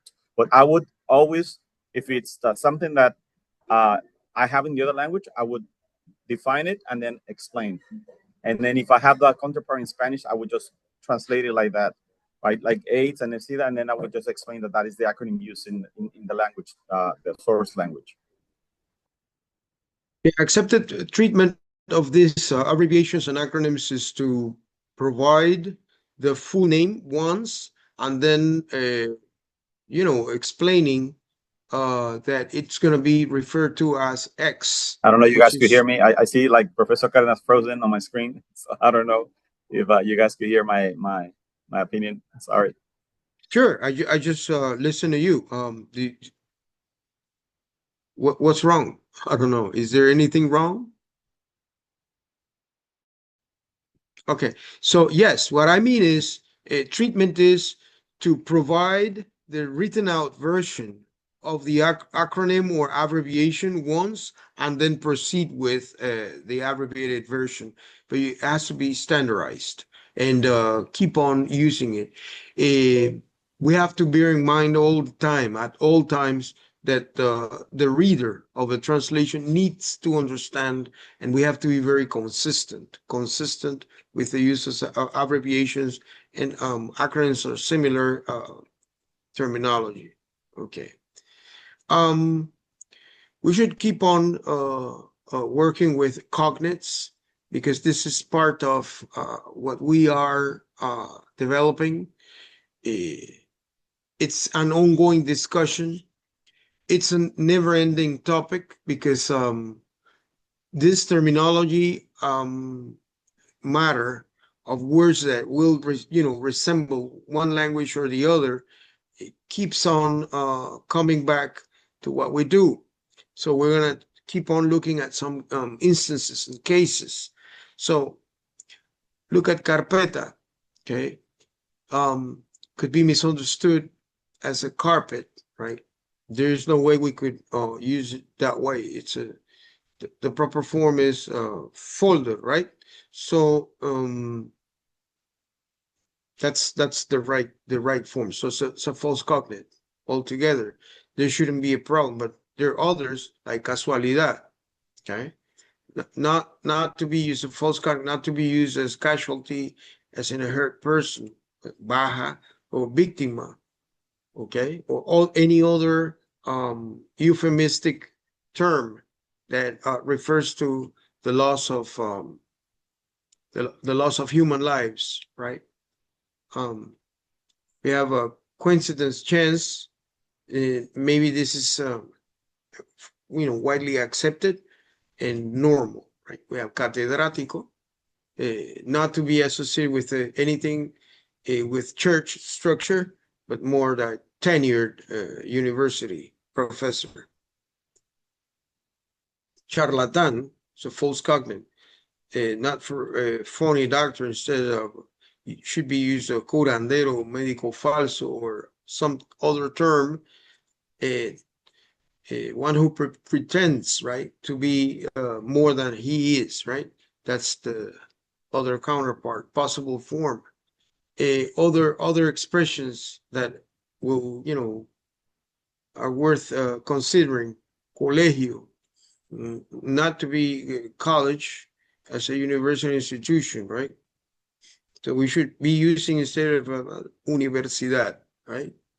Secondary school, that's usually a private nature, right? So universidad should be the proper replacement, right? So for color, so partial false cognate, the color of a shirt. Also necklace, okay? Color of a shirt, that's okay. A necklace as well. But it's a partial false cognate as well, because there may be some difference that we need to look into.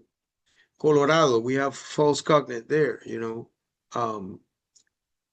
not to be used as colored for people of color, because of that's discriminatory, but rather ponerse colorados, like to blush, like a person feeling somewhat different.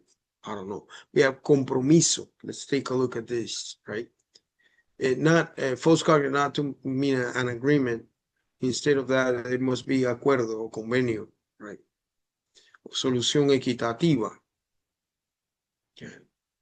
So commitment, date, obligation. That's more compromiso.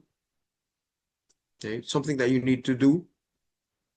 Concentración, so partial false cognate, concentration. Right? Mass meeting or rally, rather than using this term concentration. That is a little bit, it affects meaning to some extent.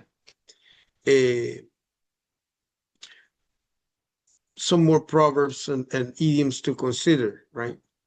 Just like I advised before, it would be a good idea for you to take note of some of them as to deal with this coming up work, right? We have cruzarse de brazos, is to be indifferent. Cuanto antes, fairly well known, like as soon as possible. That's it's also abbreviated ASAP, right? So cuentos verdes, so off-color jokes or blue jokes, right? The proper Spanish expression, this is cuentos verdes, right? Cuesta abajo is downhill, easy. So dar a luz, to give birth. Dar de baja, to discharge or drop from a team or unit. Dar en el clavo, to hit nail on the head. Dar gato por liebre, to deceive and cheat. So dar las gracias, to thank, be grateful. Dar mucha pena, to be sorry, to be embarrassed, or something to be embarrassing. So is there some way for us to learn these faster? I don't think so. We need to start building up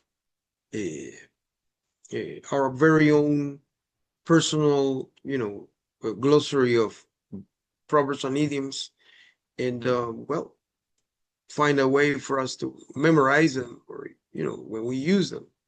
So okay, we'll have to go back to the Renaissance, because many of the present day practices about translation come from that time. Believe it or not, we are not creating anything new concerning translation. Probably that's why some people think it's a discredited occupation, because there isn't anything new about it. Not really. But the reality is that I think the advent of technology is what has modernized this area, right? This field. Okay. So you have to bear with me here a bit, because it's important to establish this background information here. So the impact of translators and interpreters in the Renaissance was not limited to literature. It had to do with exploration also, world exploration. This was the age of discovery, commerce and trade. Okay, really here that historical borders were expanded and there was curiosity. In the case of Columbus, Christopher Columbus, so he had some trained seafaring, probably officials, or maybe parts of his crew. They expected to arrive into what they called, what they thought was Asia, present-day Asia, right? So they arrive into this new world because they did not know about this other continent, which is present-day America.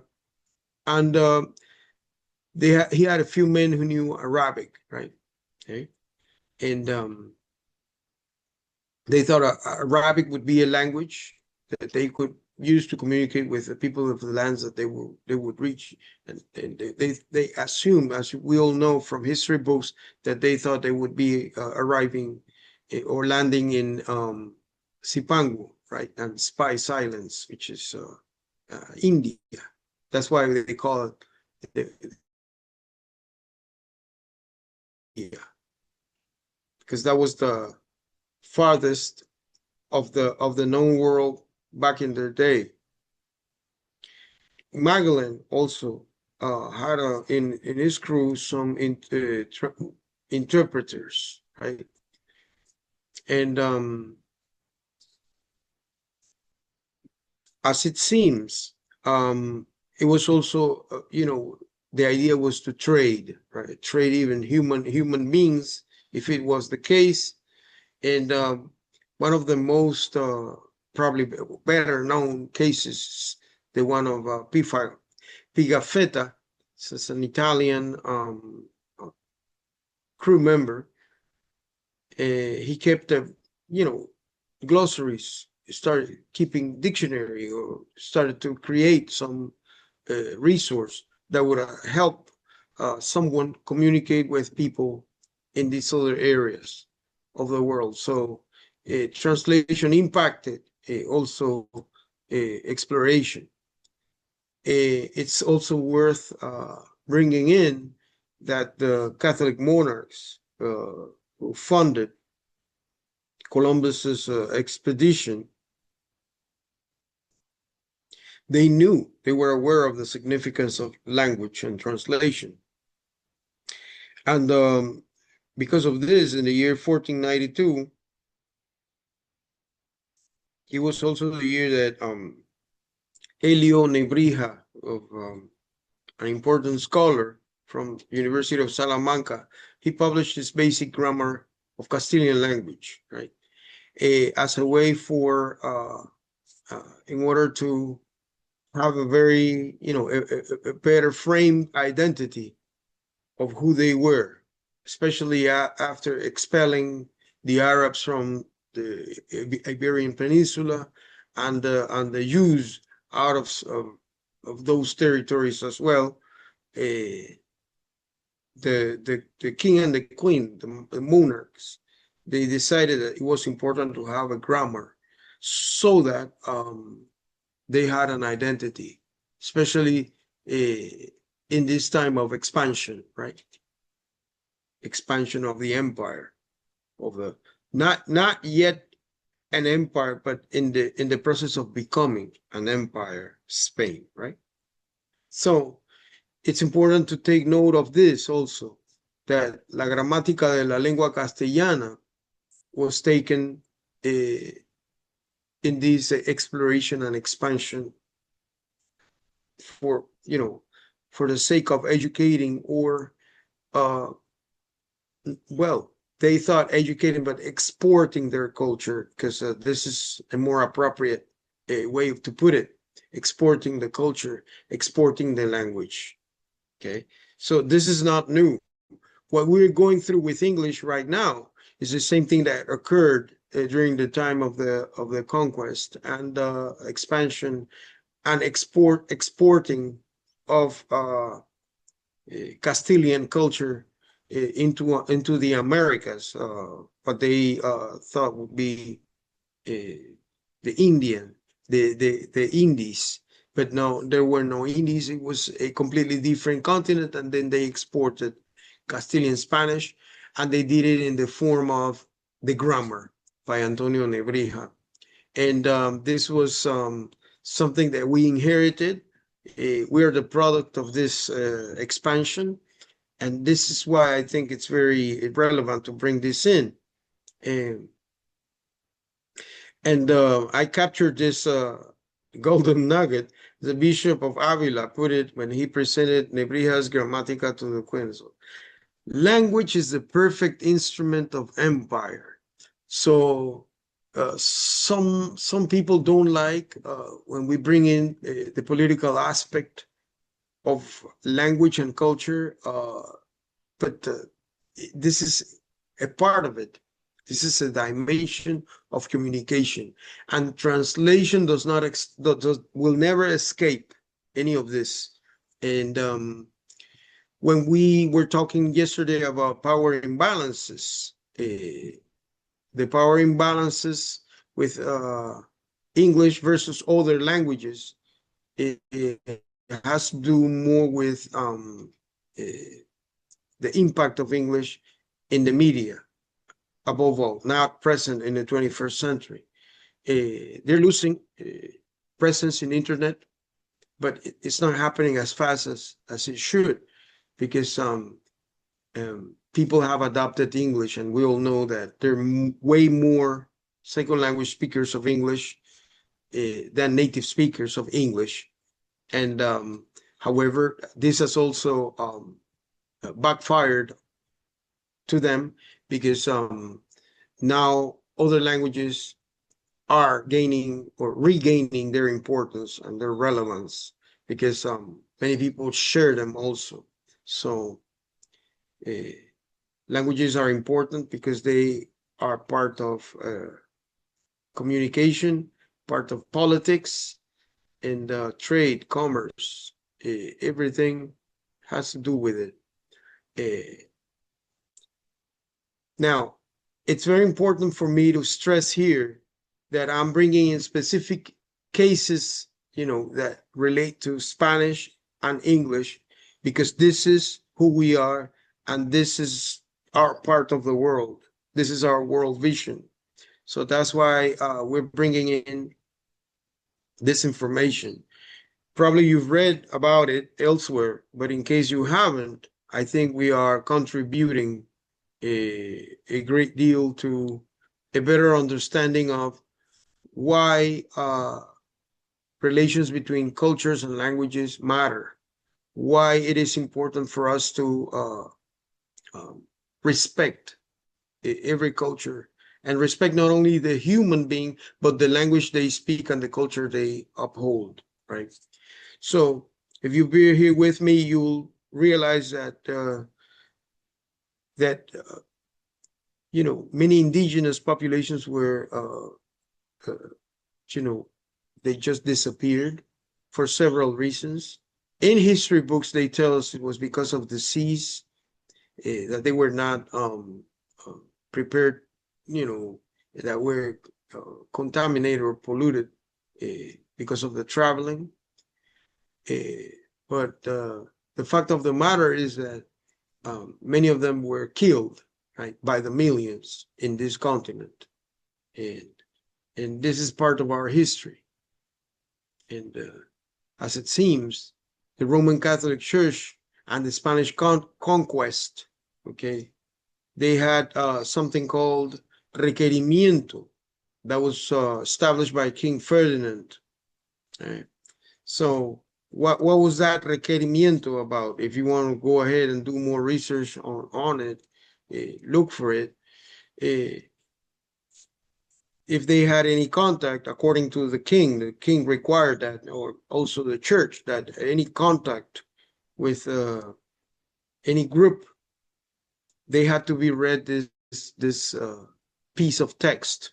So in Spanish, of course, in Castilian Spanish, so demand that they peacefully accept the Catholic Church and the authority of the Crown of Castile and Aragon. So the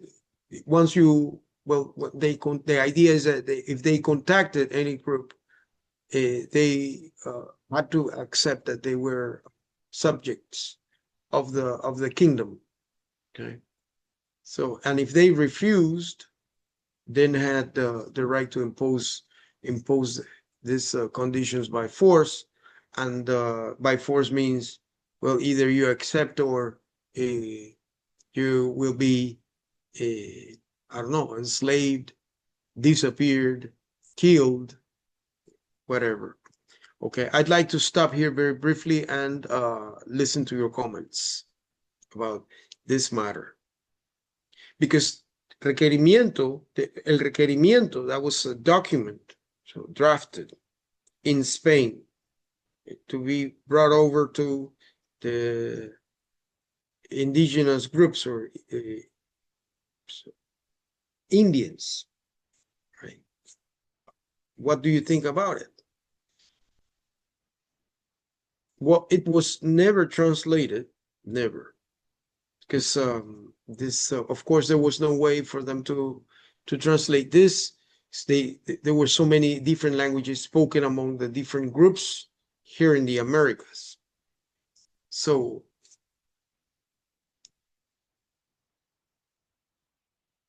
do you have any opinion concerning this matter?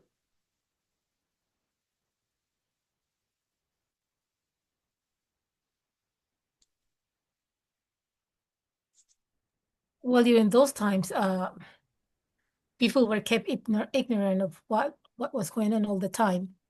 Even in the religious context, they had people had to listen to mass in Latin, even though they didn't understand anything. So that was like Roman history of what they did at that time, and that was their habit of not having, I mean, people understand what they said, because they like to keep people ignorant because they could impose themselves, because that was the mentality of that time. Yeah, absolutely. And the same thing seems to be happening at present. However, we speak the same, language, but they don't tell you the truth about what their intentions are. And this is creating mistrust. And it's a way to control populations. So here we go. Why isn't it possible to have a translation department in every university that translates from Spanish or any other language into English, into French or German or indigenous languages, for everybody to know the same information? So this is where the power imbalance is created, okay? Because languages are weaponized. That's what we human beings tend to do. We weaponize languages or access to information through language. So it's a phenomenon worth thinking of. Okay, and remember the word el requerimiento. Yeah. All right. During the time when the Bible was being translated into German by Martin Luther, he was persecuted for it. He had to run from one country to the other because the Roman Catholics were after him, because he was translating the Bible into the popular language, which was German at that time. Exactly. So translation is sometimes a dangerous activity, because imagine if you would translate Ferdinand's requerimiento for the Indians, you could have been accused of treason and executed because you were not following the king's orders. So it was dangerous for the Spaniards not to fulfill the king's requirement, and for the indigenous populations here to listen to the reading of that document, because once it was read to you, regardless of you either understanding it or not, you had to accept their authority and subject to the kingdom, and then you immediately had to accept the Catholic Church authority as well, and convert from whatever religion you held or culture you held, become a Christian subject of the Spanish Empire. So this is the way they operated. And Sir, yes. mhm. What you're saying is very interesting, because also the name is something a contradiction, because requerimiento is something like, but it was not like a requerimiento. Es una obligación. That's like a kind of name, like also in Spanish, requerimiento, algo que se requiere hacer, but it's mandatory. It's, but otherwise you are going to be put to death. So also, names and titles have so many, in this case, really the definition at itself is not clearly, right? Also not even in Spanish, not even translated. And of course, as you said, language here, it's acts as a kind of a very powerful, it's very powerful, because Indians didn't understand anything, but they have to obey whatever it has to be done, right? So no matter if you understand or you don't understand, it doesn't matter for them. You have to obey, and here language is the key for them to obey, right? Because they need to listen, as what they said. Someone needs to read the document, the requerimiento to the Indians. So looking like when you read something like that nowadays, you see that it's nonsense. How come I'm going to obey something I don't understand? That's the reality. It's a very cruel reality, but yes, it is. And in this case, that's why language has also, if I have a command of a language that you don't, and you don't have the command of that language, I have a power over you that you don't know. I can exert a power, a kind of, because you don't understand. I can do whatever I want because you don't understand. So this is a sad story, but it is also an example of how information and power are handled. The Indians, if they had known that this document existed, or if they had understood, if they had seen the Spaniards, they would have run away from them. But they didn't. They received them, and immediately as it was read to them, then they had to subject to the king, subject to their authority, and also accept the Catholic Church immediately. Had no choice. So a very serious situation. That's why you see that eventually the surviving groups, the ones who survived the killings, they were the ones who went away into the jungle or into the mountain, because they need to run away from this extreme forms of control, right? Extreme control. So those were the Indians who survived and preserved their language. It's because they hid. That's how they survived. In the mountains or anywhere in an island, maybe this is history repeating itself. it's always happening. So people have to run away before they are controlled. So bear with me here, all right? Because this is serious. This has to do with translation very much, believe it or not. It's very relevant to have this, information discussed and clear in our heads.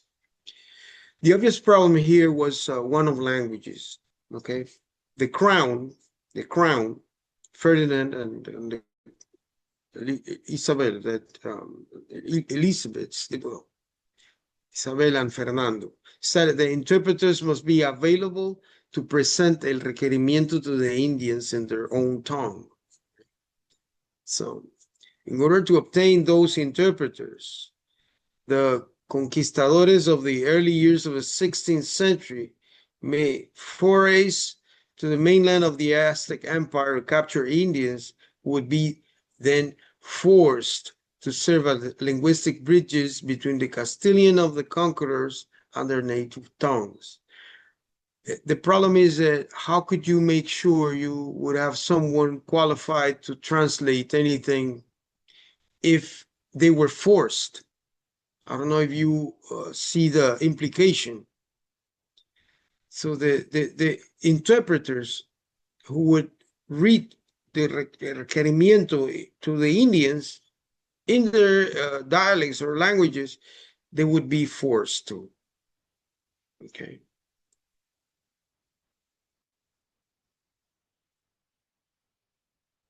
And look at this. The most famous of this was Jerónimo de Aguilar. Okay.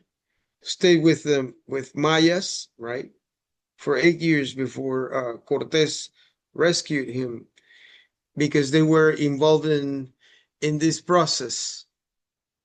You see, so it was a serious thing, and no one thought that it had to deal with languages. It was more like military and all that, but the reality is that for the Spanish people, Spaniards, to take over America, they did it through language. When language bridges were established and there was translation, then many more of the Indians accepted the situation, and they began understanding their new status, that they were not free men anymore.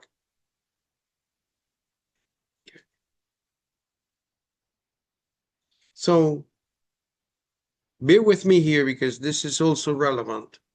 So language is the man's greatest and most sophisticated cultural achievement. Okay, this is what separates us from other species, really. Okay, and we have the ability to transmit words into written symbols and sounds.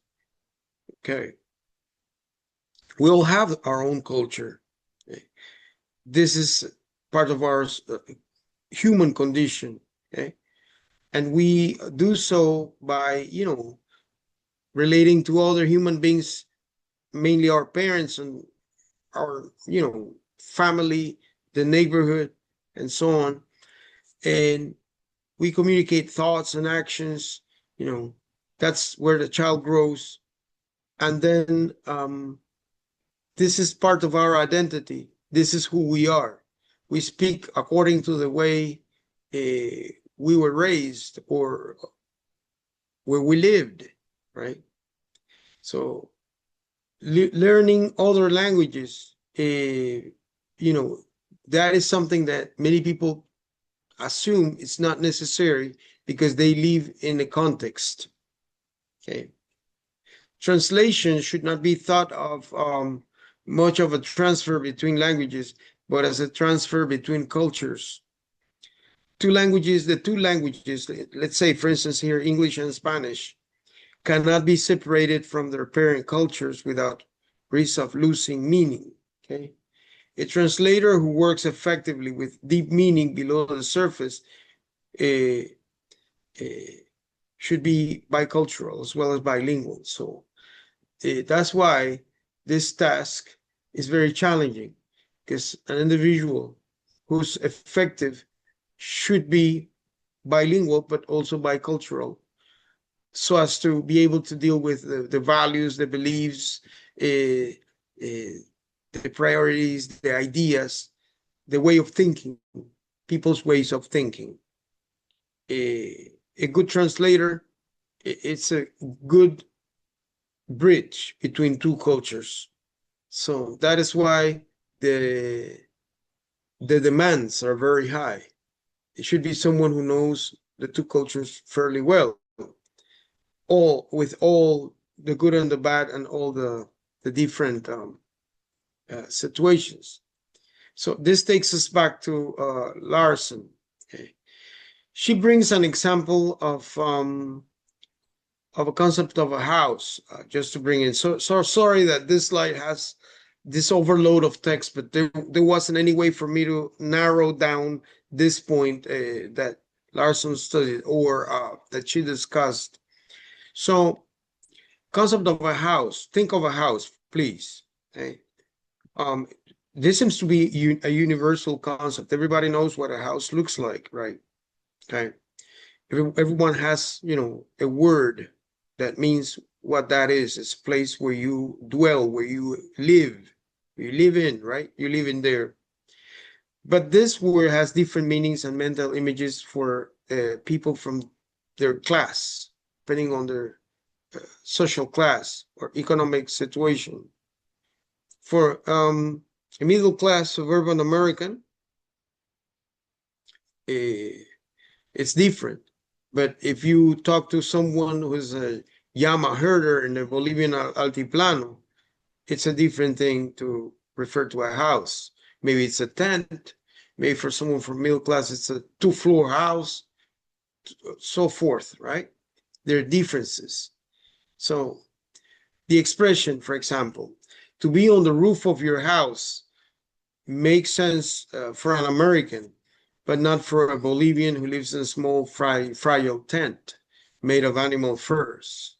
So for them, if you talk that you're going to be on the roof of your house or having a barbecue, that doesn't make sense for someone who doesn't have a roof over their heads. Not the traditional roof that we could, that we relate to. So this is important. Some other cases that are useful. Is there anything that is blurring your vision? I don't have any box whatsoever. I don't know. Tell me about it, because I don't see any box in my screen. Is there anything blocking your vision? Because I'm getting some but that doesn't affect the image. Is this it? Is this that I'm moving what you're talking about? Because it's just yes, you are moving. This like something like a black form. I don't know. Yeah, but that comes from Zoom. Okay, I should insist on this. For some reason, the controlling buttons of a Zoom are appearing every now and then. People are coming in and out of the presentation of a Zoom session, and I get people that are requesting for admission back in, and then every time this comes, this box appears. Say this is coming from people coming in and out. I'm going to start taking photo to document what I'm telling you, because probably you won't believe me, because I've been receiving this message that remove this black box here, and this is not mine. It's Zoom's. Okay, so just for your information.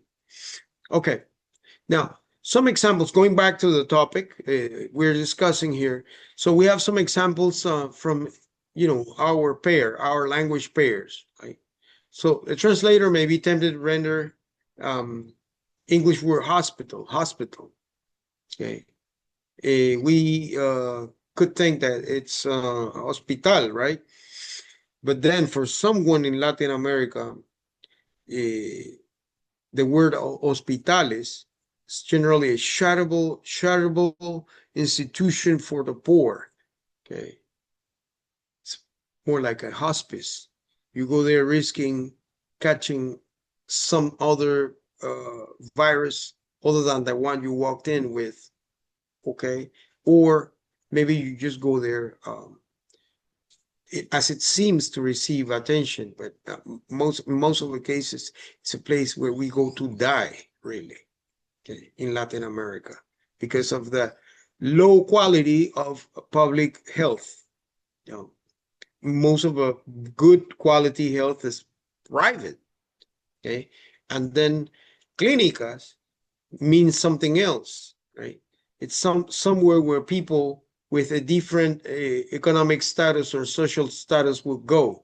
So you cannot say hospital because some people will immediately think, okay, it's almost a hospice where you will go in and you may not come out, right? Okay, that's the reality in Latin America. So translating that implies that you need to know as a translator the cultural and sociological difference between the two terms. I extracted this from a source, and that was very revealing of the challenge of a translator. What do you think about it? Do you have any opinion concerning this? Oh, had you ever pondered, or considered that there is this serious difference between the terms hospital, clínica? Clínica.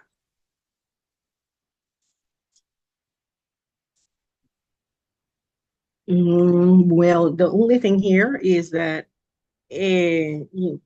it's a hospital implies a great variety of specializations, I could say, and to deal with different kinds of ailments or diseases or illnesses, and a variety of services, a wide variety of services, very complex. They could probably have surgery, probably no, though definitely they will have a operation rooms and equipment that it's entitled to treat different kinds of ailments. In the case of the clínicas, they are very small places, and most of them are specialized on 2 or 3 different health issues rather than have a big span of services.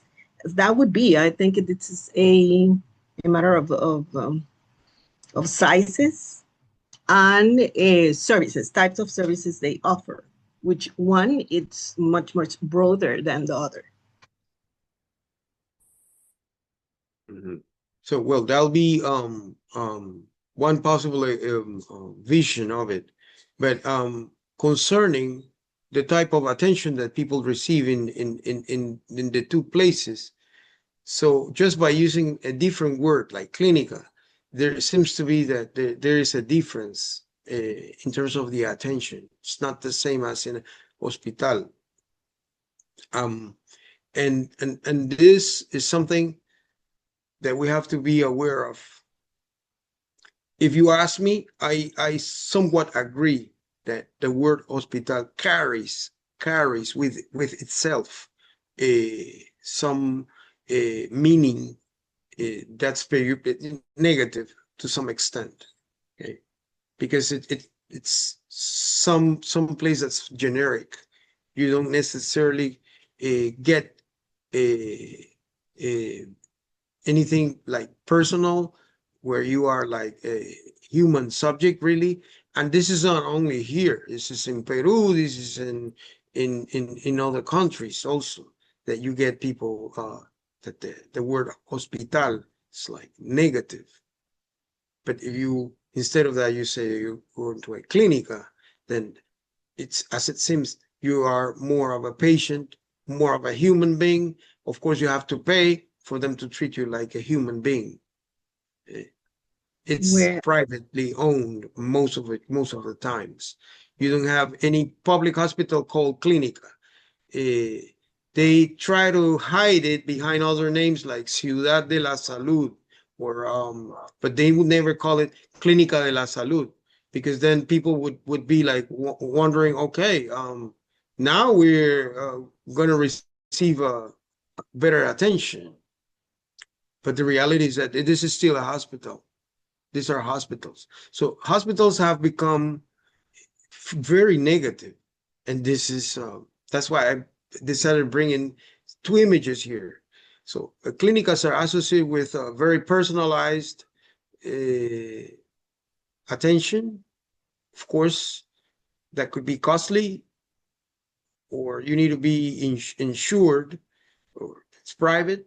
Whereas the other one is like for the public, for everybody else, like hospital. You go to a place where you get what you can, okay, but you can know what you pay for. All right. So this implies that a translator should be able to explain the sociological difference. Here we have another case that I would like to bring in and for us to discuss here. So Friday the 13th, it's like Viernes 13. Okay.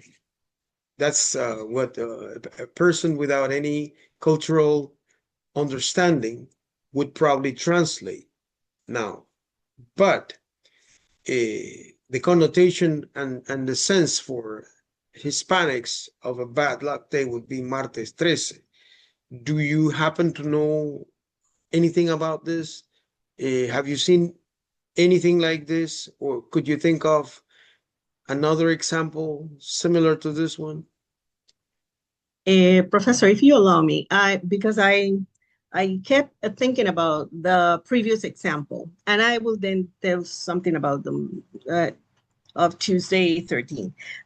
Here, the connotation for the hospital, right? We can, well, if we associate what we know as hospital, Caja Seguro Social, and the type of services that we receive through the public service, which is discounted to all workers, and we have to tell, then we can have probably the very negative connotation. And it is because of the type of service and the way we receive it, the form, which is definitely not the best, and not, well, let's say not the best, just up to there.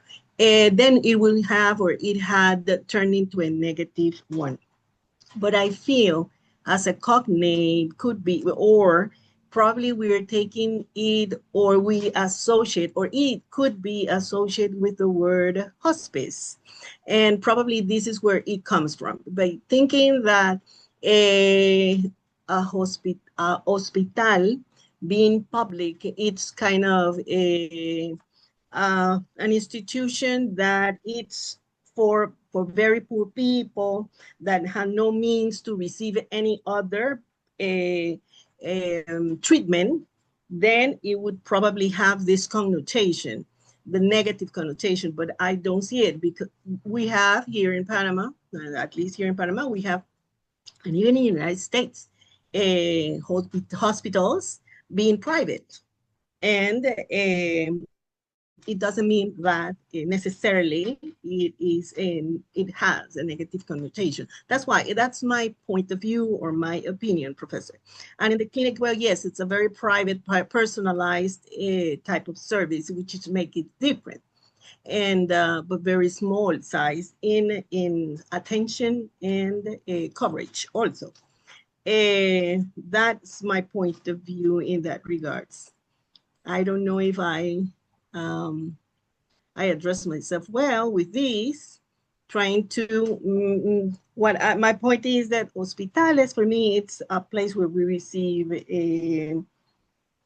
health attention, but it doesn't, to me, it doesn't matter if it's private or public.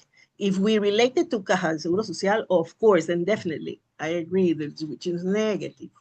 unfortunately, we have a negative image of Caja de Seguro Social, which I feel is not that fair, but that's how it is.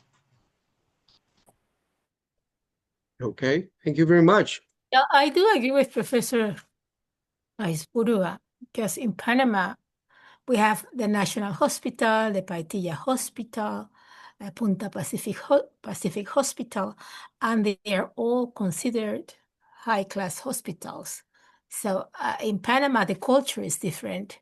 We seem to have the American, the United States mentality about hospitals then. Maybe So yeah, agreed. But we have a private, yeah, many like Hospital Santa Fe, and but others like San Fernando, it's Clínica Hospital San Fernando, and I think a lot of this has to do with projecting their image and so forth. I Well, think. about Clínica San Fernando, I think they wanted to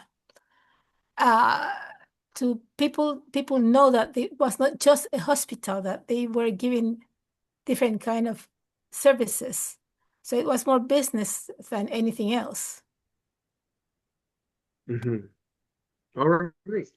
So yeah. So well, the idea behind all of this is that we need to bear in mind that someone who doesn't know Latin American contexts or realities deserves an additional layer of explanation on the difference in terms of the kinds of service and people who have access to these services and the names that refer to these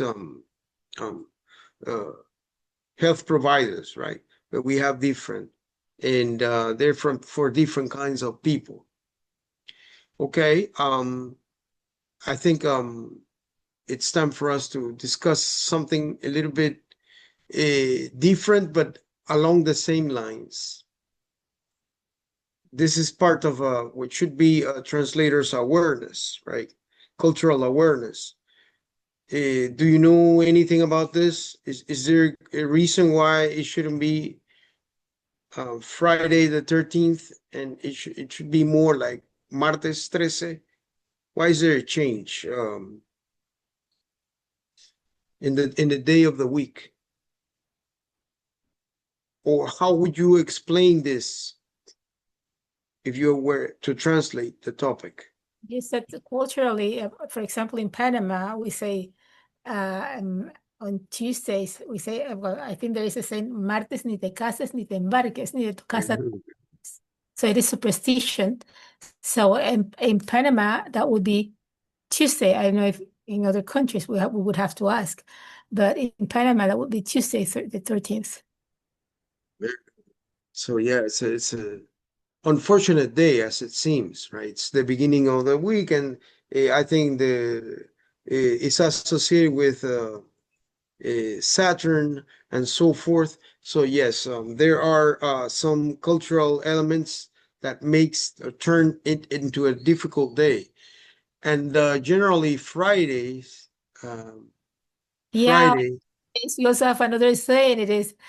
It's Friday y el cuerpo lo sabe.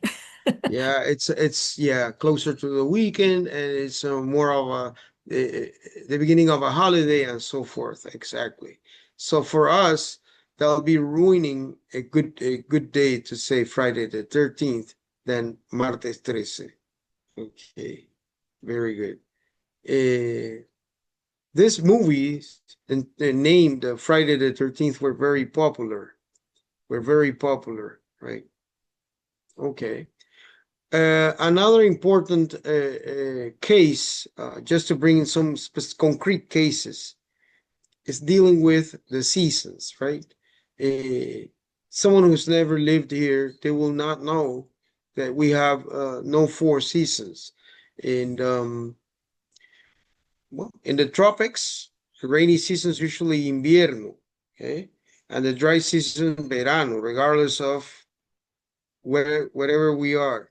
So How will you translate that? She goes to school in the summer.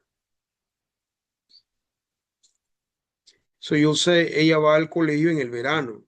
Okay.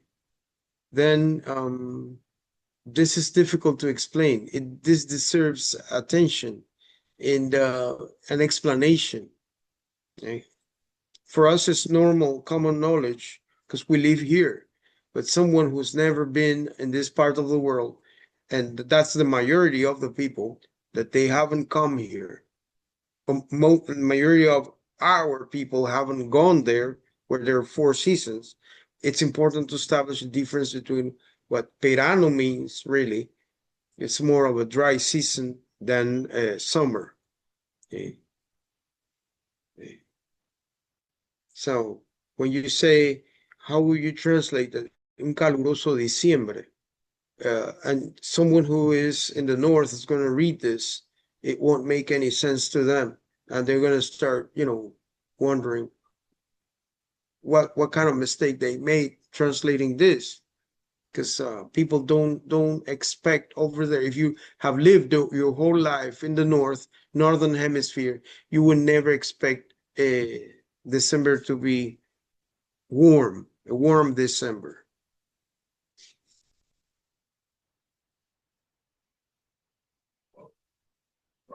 I don't know if you have any comment concerning this or any experience you'd like to share here. What I can say, I remember when we were here in Panama, people used to say always, oh, during the summer, people who were here, but they knew they were going back to the States eventually. And they would say during the summer, and I would be like, what is so big about the summer? And then when we moved there, and of course we know there's summer for them, it's not a summer for us, at least not in the States. And then I understood what is so big about the summer. The summer is a time where you can go out, enjoy the water, do the things that you want to do, because when the winter or the fall comes, then we're gonna be inside most of the time. So that's one thing that I learned. What they say for them is summer. I say they, in the US at least, what I remember. In the US, the summer was the month of like May, June, July, August, around that time, depending where you live. And then it's different for us that we have a different kind of summer because we have it in a different month. And the same apply for schools. The school, the summer for them, the time of vacation time, it's a different time than it is for us. So I think that was something that I had to consider, that kind of like I finally understood. And then I think I have to understand the way they thought and the way they saw life. That's at least what I remember. Thank you, Maria. Interesting. Exactly. You have to make sure your reading understands this. So, okay.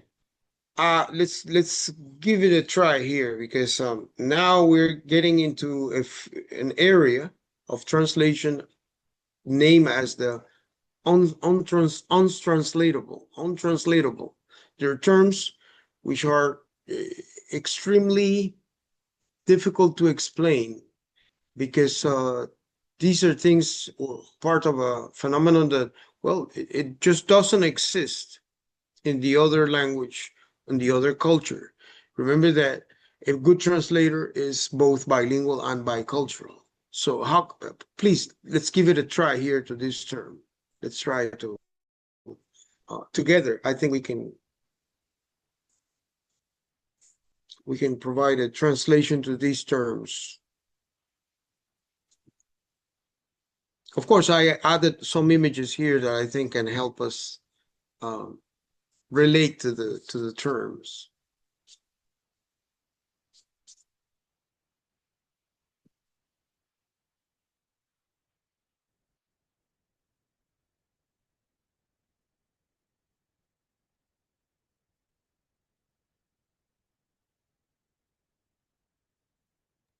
Well, I can try for bear market. Bear market, and it is related to business. When, for example, the season it's high, and there, let's say, good promotions or a high demand for an item or a service, could be, and it happens everywhere, for flights, for tourism, going everywhere. Well, then they say bear market. It is up. The market is up, and they say bull when it is the contrary. When I that's what I could remember, I think. Or is it the other way around? Probably. But that they refer to business. When the sales are up and the possibilities for having a high demand of an item or a service, then they say it is bull market, and then bear, it's the contrary. That's what it is. So it's a bear market. It's related to stock market also, Right, to right? the stock market, exactly. Stock market, as it gets kind of slow in terms of the trading, then they refer to it as a bear cycle or bear market. Okay. Right. Have you seen any translation that is en appropriate for español, bear market? yeah, en español es mercado al alza o mercado a la baja. That would Okay, be. good. That could be a very good one. Exactly. A la baja. Okay. Or temporada alta y temporada baja. Okay. Yeah, depending on what we are, the context of the text. Very good. What about to check?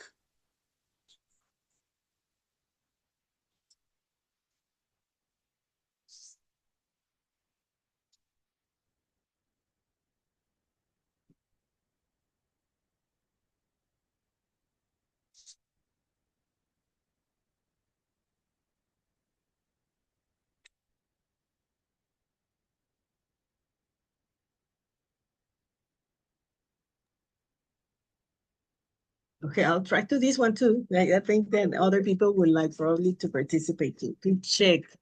Where we use it in Spanish also as a wrongly, por ejemplo, chequear, sí, that's revisar, or yeah, revisar, that would be the best translation for to check. And that's what in English, it's more like to test something, to get a second look, to comprobar, probably. That's the way I would translate it. Or the meaning for to check implies that. That is the meaning. Yeah. Several. Aside from all that, a traditional revisar or that could be palomear also. It's like what you give it like a check mark, some criteria. That could also be the case for check in a list. So it's like a checklist. Like Yeah, a you have checklist. to, from a checklist, you give it a go or no go, or check mark. Check is connected also to, like approving or disapproving of something. And yeah, Or there are verifying in a checklist, for verifying. example, verifying that we have all the components or all the items that have been requested. Well, that could be also. Thank you very much. What about babysitter?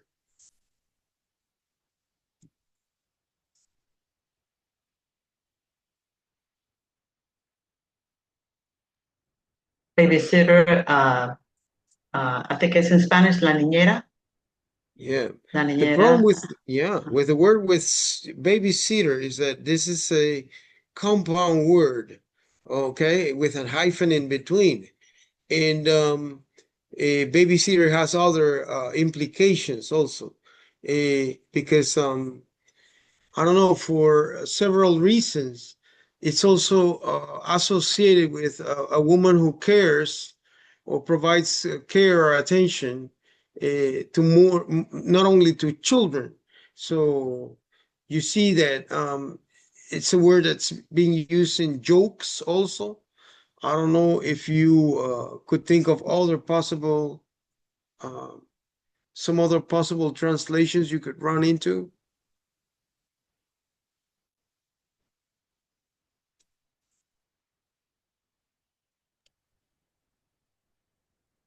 Babysitter, niñera. People also say nanny, since we use some terms in English sometimes. Also, I've heard people, instead of using babysitter, say the sitter. And it's implied or understood that it's the person who's watching or taking care of your kids. That's what I've seen. And but what you say about, like, when you're trying to, I'm not gonna be your sitter or your babysitter. I'm not gonna be watching over you, especially when people expect a little bit more from someone who's already an adult. I think it's an expression, a way to express that I'm not your mom, I guess. Um, I, that's what I've seen. That's what I heard. Um, I also heard la nana. La nana. La nana, say, you're right. Yeah. And okay. It's a term that has some connotations, right? Some connotations. There's different kinds. I cannot really think, of that many, but there are quite a few. And I think it's derogatory to some extent. Derogatory, as it's this kind of a sexist term, maybe. Because it's you say babysitter and you don't think of a man, you think of a woman. And there isn't anything female about the word babysitter. Look at it, babysitter. So it's a term coined based on a traditional role, traditional female assumed role or assigned role by society. Don't you agree? Yes, and as you said, I believe that we have to be careful sometimes when we use those terms, because you said they could be derogatory. Yes, I come from an environment where you could not use those terms. That was not very appropriate, but people still use it sometimes. So yeah, as you said, it's a little bit sexist sometimes. So we have to, I believe, at least for me, to be careful when you use them. Yeah, derogatory and patronizing, both things. Okay, thank you. What about dumping? Do you have any? Somebody want to say something? Yeah, about babysitter and niñera. I think that in Spanish it has a more formal connotation. It's like something that you do as it could be as professional or often daily or maybe regular. But a babysitter is something that, it's like something that someone does occasionally. In the States, they say we need a babysitter for tonight, and they call someone to do it. But a niñera has a kind of emotional attachment to it. Yes, I agree with you. Yeah, so I think that would be when we say niñera in Spanish, doesn't really catch the meaning of babysitter, I think. But that's the closest one we have. Yeah, that's why I say patronizing. It's a term that you use in order to, I don't know, like to tell someone that their role is to deal with kids. And that's unfair to say because families are not only for women, men also participate in the family. So yeah, it's a serious. It could be offensive very easily. People could be offended by this term. If you imagine if you tell someone that you're just a babysitter, no, that's offensive. That's offensive. Okay, very good. Well, let's give it a try to dumping, please.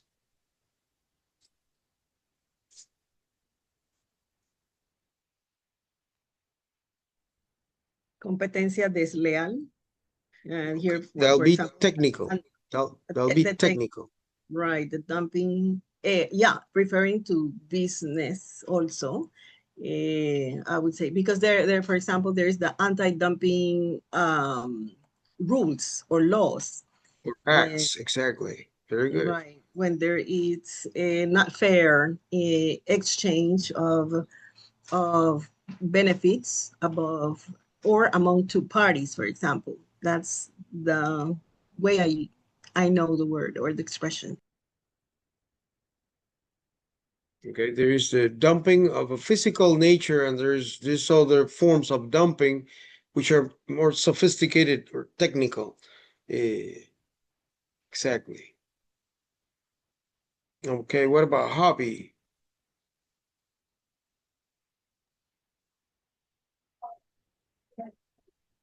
Hobby, Professor, I can say that hobby is very much used here in Panama. People understand very well much hobby that what would be the the meaning in Spanish. And this is very interesting when we teach English to students, like they really know very well what hobby is. And when you say tus aficiones, sometimes people don't get it right away.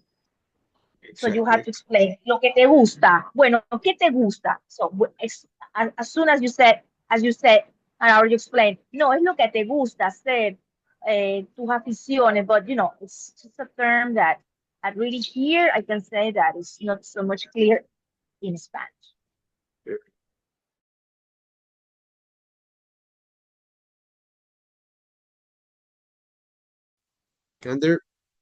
And there may be other terms to be used. What about pet?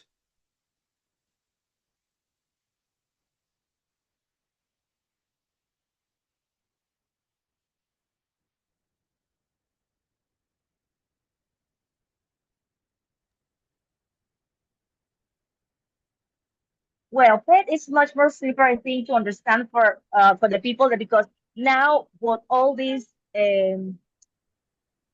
well, las mascotas aquí en Panamá están muy fashionable. Entonces, obviamente, la palabra mascota está mucho más, it's very much more common to say mascota when they are trying to say, okay, vamos a vender comida para mascotas. So it's much more common than before. Let's keep it. Instead, pet, ahora se dice todo pet friendly. That is part of the word. And people know that they can get in with the pets. Well, in English, it can also be used derogatorily. People say he's the teacher's pet, things like that. Good. When we say he's the teacher's pet, we are not talking about an animal. We're talking about someone that helps the teacher. But we have to be aware of that. Good. Yes, it's a little bit offensive.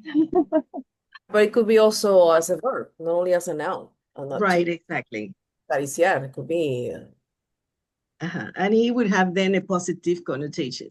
Yeah. Because we can pet someone, but acariciando, dándole cariño, that's it. Mimar, yeah. Mimar. But if you ask me, I think it's mostly, to some extent, fairly negative, because when you use an expression such as like the pet peeves, right? That's like something that's like annoying, you know. So something that creates a reaction, something that creates a reaction in you. Okay, that's like something that makes you react negatively sometimes. Something that bothers you a lot. So yeah, so it's a difficult word to deal with because of connotation. Essentially, if you go for a literal meaning, mascota, that's it. But it also means other things if it's associated with some other expressions. Licenciado, coming from Spanish into English. How could you explain that? How would you translate that?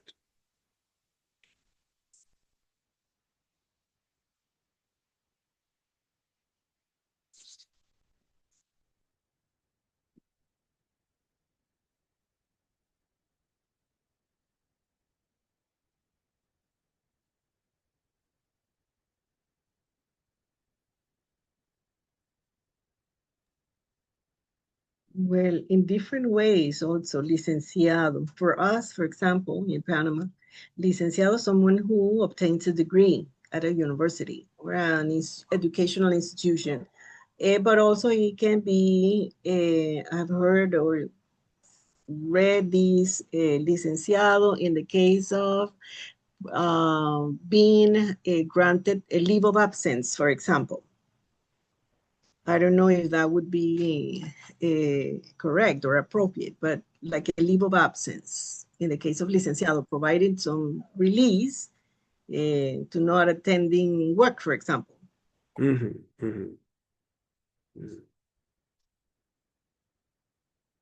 Yeah, if we go for the academic term, that'll be degree holding or degree holder, right? A degree holder.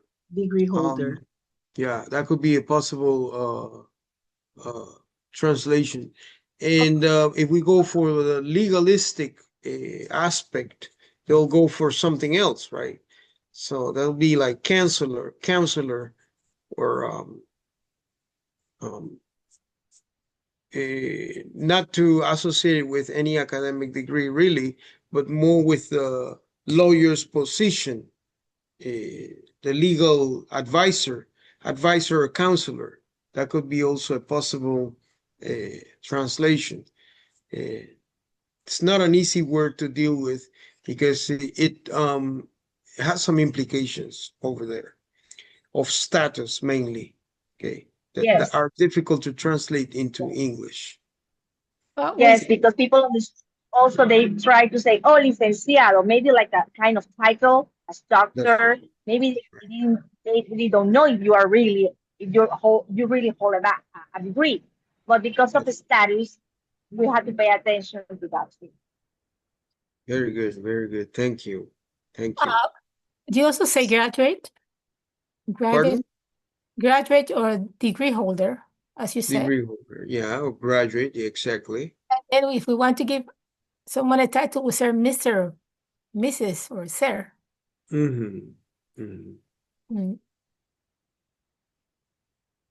But those wouldn't be good translations like Mr. for licenciado. I'm not so sure. Maybe in a freer context. Yeah, well, that's why. We say Mr. We can say Mr. Perez is a law graduate, but we cannot say that Mr. Perez is a licenciado, a license holder. We cannot say that. That doesn't. Yeah, this is problematic. Imagine you are interpreting, and then you have to refer to el licenciado dijo. Oh my God! So the advisor, the lawyer, you'll have to immediately change it altogether, and you're running the chance of not being very faithful in your rendering. That's the challenge. Okay, words such as Bogotazo, for example. How would you translate something like this? This refers to an event in a city. Let's bring this case here. Bogota, right? From Colombia. So how could you translate something like this? Would it be possible? No, I think that we will need to use the expression Bogotazo as it is. But we have additionally to explain. And in this case, coup d'armes could be, or people into arms could be. Like a mob, like a mob or a riot. I would say if I think that if you are doing something like a written translation of a document, I would use a footnote and explain the reason or what the word means, I think. That's if it's in writing. Yeah, because this obviously refer to some sort of political or social unrest that has some antecedent. So yeah, it deserves explanation. It's a very hard one. If you had to coin a term to refer to panameñidad, how could you translate this into English?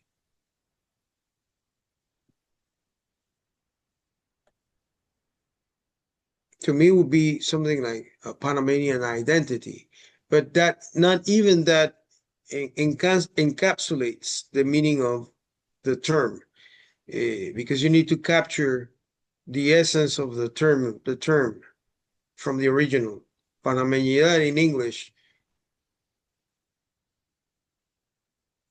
I looked for it and I found an example which I really received it with satisfaction. Panamanese, and it is because they use the suffix "idad." They use the "nes" added to Panama, and actually I think that it gives the equivalent to what it refers to, Panamanidad.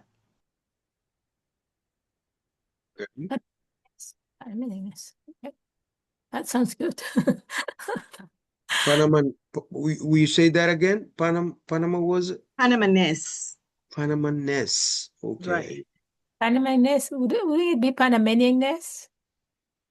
Well, I found Panamanese, but that's right too. It seems to me that it would be correct to Panamanianness, but Panamanese. That's how I found it because it caught my attention, Panamanian. I never thought of that.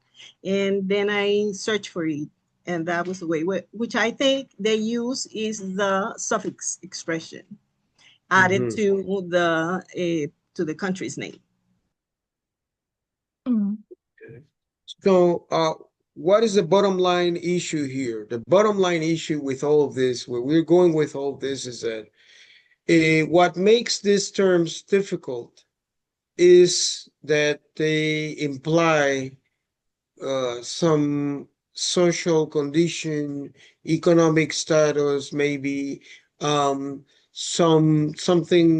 cultural identity element, some element of status, condition, social situation, very contextualized terms are generally very hard, because if a translator doesn't have the bicultural element very clear as part of his or her job, the person is going to provide the very first word they find. They're going to throw in any word to use, and that is not safe, because that could derail completely the message that is being communicated either in writing or in speaking. For example, cátedra. We don't have anything like that, right? You have the tenure position in a university, right? Cátedra. But if you had to, for instance, translate the name of a journal that we have in the Faculty of Humanities and use a single word, one word equivalence for cátedra in English, that would be very challenging, because I think there isn't any that you can really use safely to mean that, right? Cátedra in English. Could you think of something?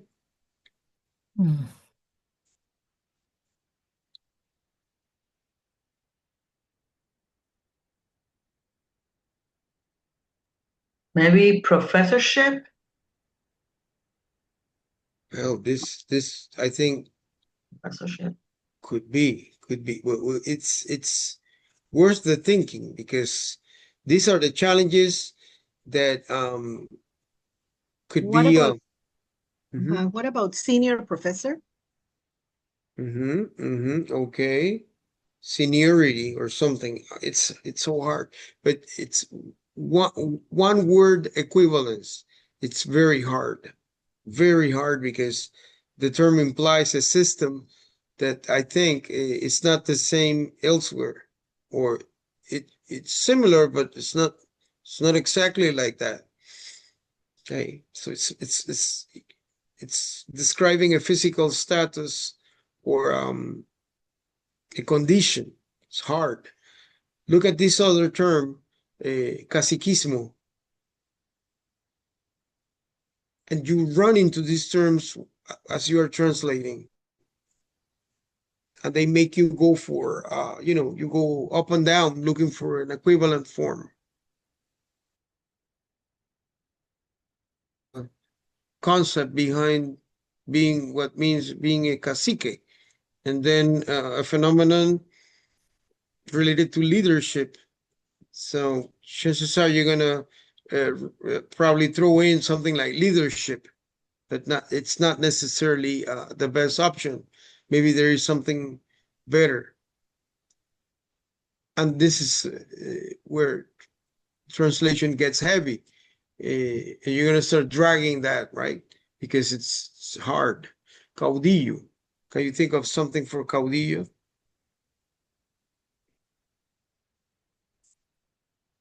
I run into warlord, because it's more like a military leader, a caudillo, someone who's leading a fight of some sort that requires leadership and the role of leadership. But to capture the meaning of a word is so hard in the other language. What about junta? Junta is a board. We know that. But when you refer to a junta in terms of other situations, like junta de gobierno, something similar to what is happening in Venezuela right now. So they took away Maduro, but now the leadership of that government, they have some I don't know, shared leadership. So it's a junta. So what kind of word could you use in order to refer to such a situation? But you have different members of somebody making decisions. It's hard. The same happens with focal. Okay, focal could mean different things other than the physical bulb. If you think of, for instance, the origin, the origin of something, or a focal area or something, maybe geographical, then it gets complicated as you move along other possible meanings. A campesino, peasant. But other than that, when you imply some other things which are not so descriptive of an occupation, then you have a problem translating all of that, right? So what is the bottom line issue here is that culture, language, and translation are linked. And we overlook the phenomenon, but translation becomes very, very challenging when we have to deal with terms that do not exist as equivalent one-to-one in the other language. So we may despair, okay, over the possibility of a meaningful translation between cultures, right? Okay. And we accept that language is bound up to its parent culture. Okay. On the other hand, it's very serious also that the culture affects language at the surface level, but at the deep level called kernel, according to Mildred Larson, we're dealing with concepts that which are more common. The trick in translation is to find the equivalent surface structure in the two language which corresponds to the common deep meaning. This is what Mildred Larson proposes. That so when you translate, you need to go for a word that refers to the deep meaning in the surface. Something common and natural that still implies the deeper meaning of a word. Not an easy task, really. Not an easy task. Okay. Now, this takes us to a very important point in our discussion that has to do with the definition of language and a better understanding of why language is complex. Okay, so according to Noam Chomsky, I think we all know who Chomsky is, one of the most important linguists of the 20th century, a former professor, because he already passed. His ideas were revolutionary and explained a lot. He did not say that there was a surface and deep levels of understanding. Chomsky referred to surface structure and the semantic presentation or representation of this that is involved in some movement of words, movement of structure, movement of syntax. All this is what he defined as the lexicon. And the lexicon is some mental structure used in order to represent meaning, to turn meaning into a term. Okay, we can speak in images, but we turn the images we have into a term, right? And the definition here is that it's a process. Language is a process of creation, is creative. Okay, it has laws, it needs principles, but the manner of the generation of principles is free and varied infinitely. Okay, so this is an interesting piece to bear in mind, that language is creative, right? But we need to deal with it the best we can, right? The very best we can. So, okay, this is taking us and I think we're going to be ending our presentation right here. Okay, we have in translation something similar to what happens in linguistics and languages. It's all the same. We have a deep structure and we have a surface structure. Okay, things that you don't see and things that you do see, and communication established by this dynamic. It's a dynamic, which you have surface structure as the end result, but it all comes from kernel sentences. It's like things that we generate at a mental level first, that are then, defined by some rules, and that creates a deep structure. Then the deep structure is transformed and becomes a surface structure. So this is a translation. Now, I'm going to allow you now to go ahead and refer to any experience you've had with difficulties translating some text, or maybe interpreting, if you ever interpreted. Many people fear when they interpret that they're going to get stuck. Right? I don't want to do that interpretation because I'm going to get stuck, so I don't interpret. However, this is what they say when you are, certified translator, that you should be able to interpret. So, what difficulties have you had or have you experienced? I'd like to listen to some testimonies, personal testimonies, if you have. This is your moment to share any difficulty you've had translating or interpreting because of terms, because of the grammar. What I can say, as I said before, I have done this as part of my job, and different circumstances. The first one that I was able to do, what I'm saying is that I did this with people that were, number one, this guy that I did with, he was part of my company's enrolling onboard process, and he didn't speak much, pretty much no English. So I had to help him understanding all the benefits and everything in the company. And one thing I learned is that when you sit with them, is if it's someone who is like Caucasian, it won't be the same. No, it won't be the same. For me, I think he felt more comfortable because I sat with him and they had some quick talk and tell him I'm gonna help you, all of that. And that was not easy, but we are there to to to do a service. That's the way I saw it.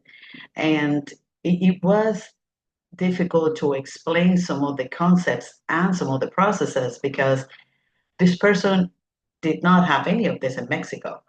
So you, for me, is you sit and speak with the person first. And I remember I just have to draw some of the things to him, and that's the way we did it. Again, it wasn't something formal. It wasn't. I was not an interpreter officially, but then I thought it was a service. We are there to do a service. That's one. Then the second one, I work with asylum applicants when I live in Dallas. I went as just a voluntariado to be a volunteer, and I sat there with a lady that, of course, uh, with this lady, and she was totally blocked, because, and I told the attorney, I said,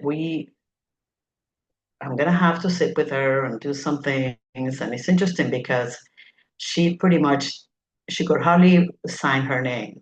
I mean, she pretty much didn't speak any English, but then I have to sit with her and I have to explain things to her, and very slowly, I was able to do some things because at the very beginning, they're so, how can I say that? They're pretty much blocked. They, I don't think she could even process what I was saying at the very beginning. But then slowly I was telling her, we need to do this, this is what we need to do. And then that's how I was able to kind of build some rapport, like I would say, build some rapport. And we were able to get her to uh, fill the application, complete the application.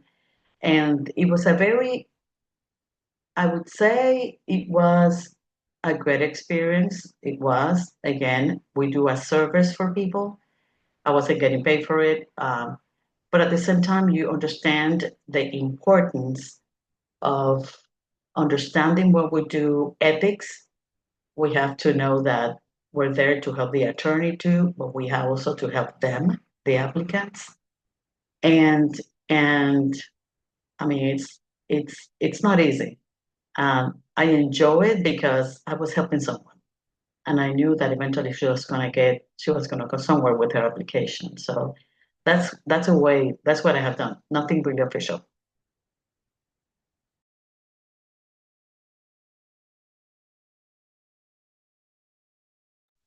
All right. So, uh, I need to wrap up because it's 11:58. So, okay, what you will expect, you should expect from me is that now that we have granted you some reading material and the book, now there's going to be the assignment. Okay, the assignment is going to be, over there in that section in classroom.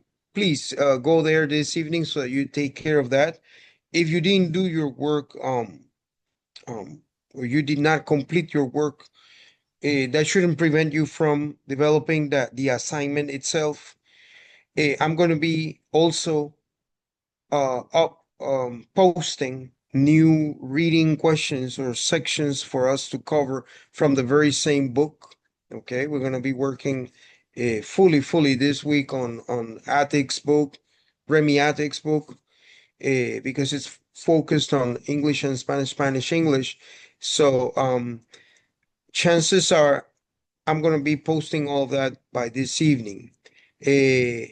What you developed was intended for you to be prepared for the assignment. Okay, so don't think that you have to submit that to me because we discussed it here already. So I know you probably either partly did it entirely, or didn't do it. All right, but the thing is, as long as you read from the two chapters, that we are talking about from Remy Attic's book, you're going to be okay for the assignment that I'm going to be posting this evening.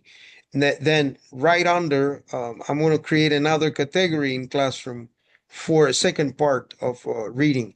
Now, this reading is going to take us to the following unit from Remy Attic's book, which is unit number 2. There will be some things about unit 1, but I'm also going to go into unit number 2 content, and some of that reflection and the development of material and so forth. So we don't mean to challenge anybody, but the idea is that you read. As long as you read that material, I think we're going to be just fine. So that's essentially what I had for you this morning. It's been my pleasure to join you. I know sometimes we get a little bit slow, but well, that's the way it goes, I'm going to be also posting some other work for you to do concerning other areas that we're dealing with, like the proverbs and also the cognates, which deserve a lot of our attention. So now Professor, just a question. The thing is that I am not in the list of the Google Classroom, although I already open it. I mean, there was no problem for me to get access to the Google Classroom, but in the list of students, I am not yet there. So I think that that it's on the administrator's part of the Google Classroom to probably refresh the page, and then I would be there as a student. And the other thing is that, for what I understand, it is not necessarily, I did entirely the assignment, but it seems to me that we don't have to submit it then, because we worked it here, yesterday. But anyways, I had it formally finished and completely. So I don't know if it can be submitted. If it is so, then where can I do it? Mhm. Well, I'm going to be offering also my email, a Gmail account also. I'm going to be posting that in case you decide that it's relevant for you to submit any additional resource. Maybe you want to upload that work. That's okay. But I'm going to be framing an official assignment for you to do this evening. Okay? Because Okay. yeah, Great. pretty Thank much you very much. that material was discussed in session. So yeah, I'm gonna also offer you my personal email. It's gonna be in a post.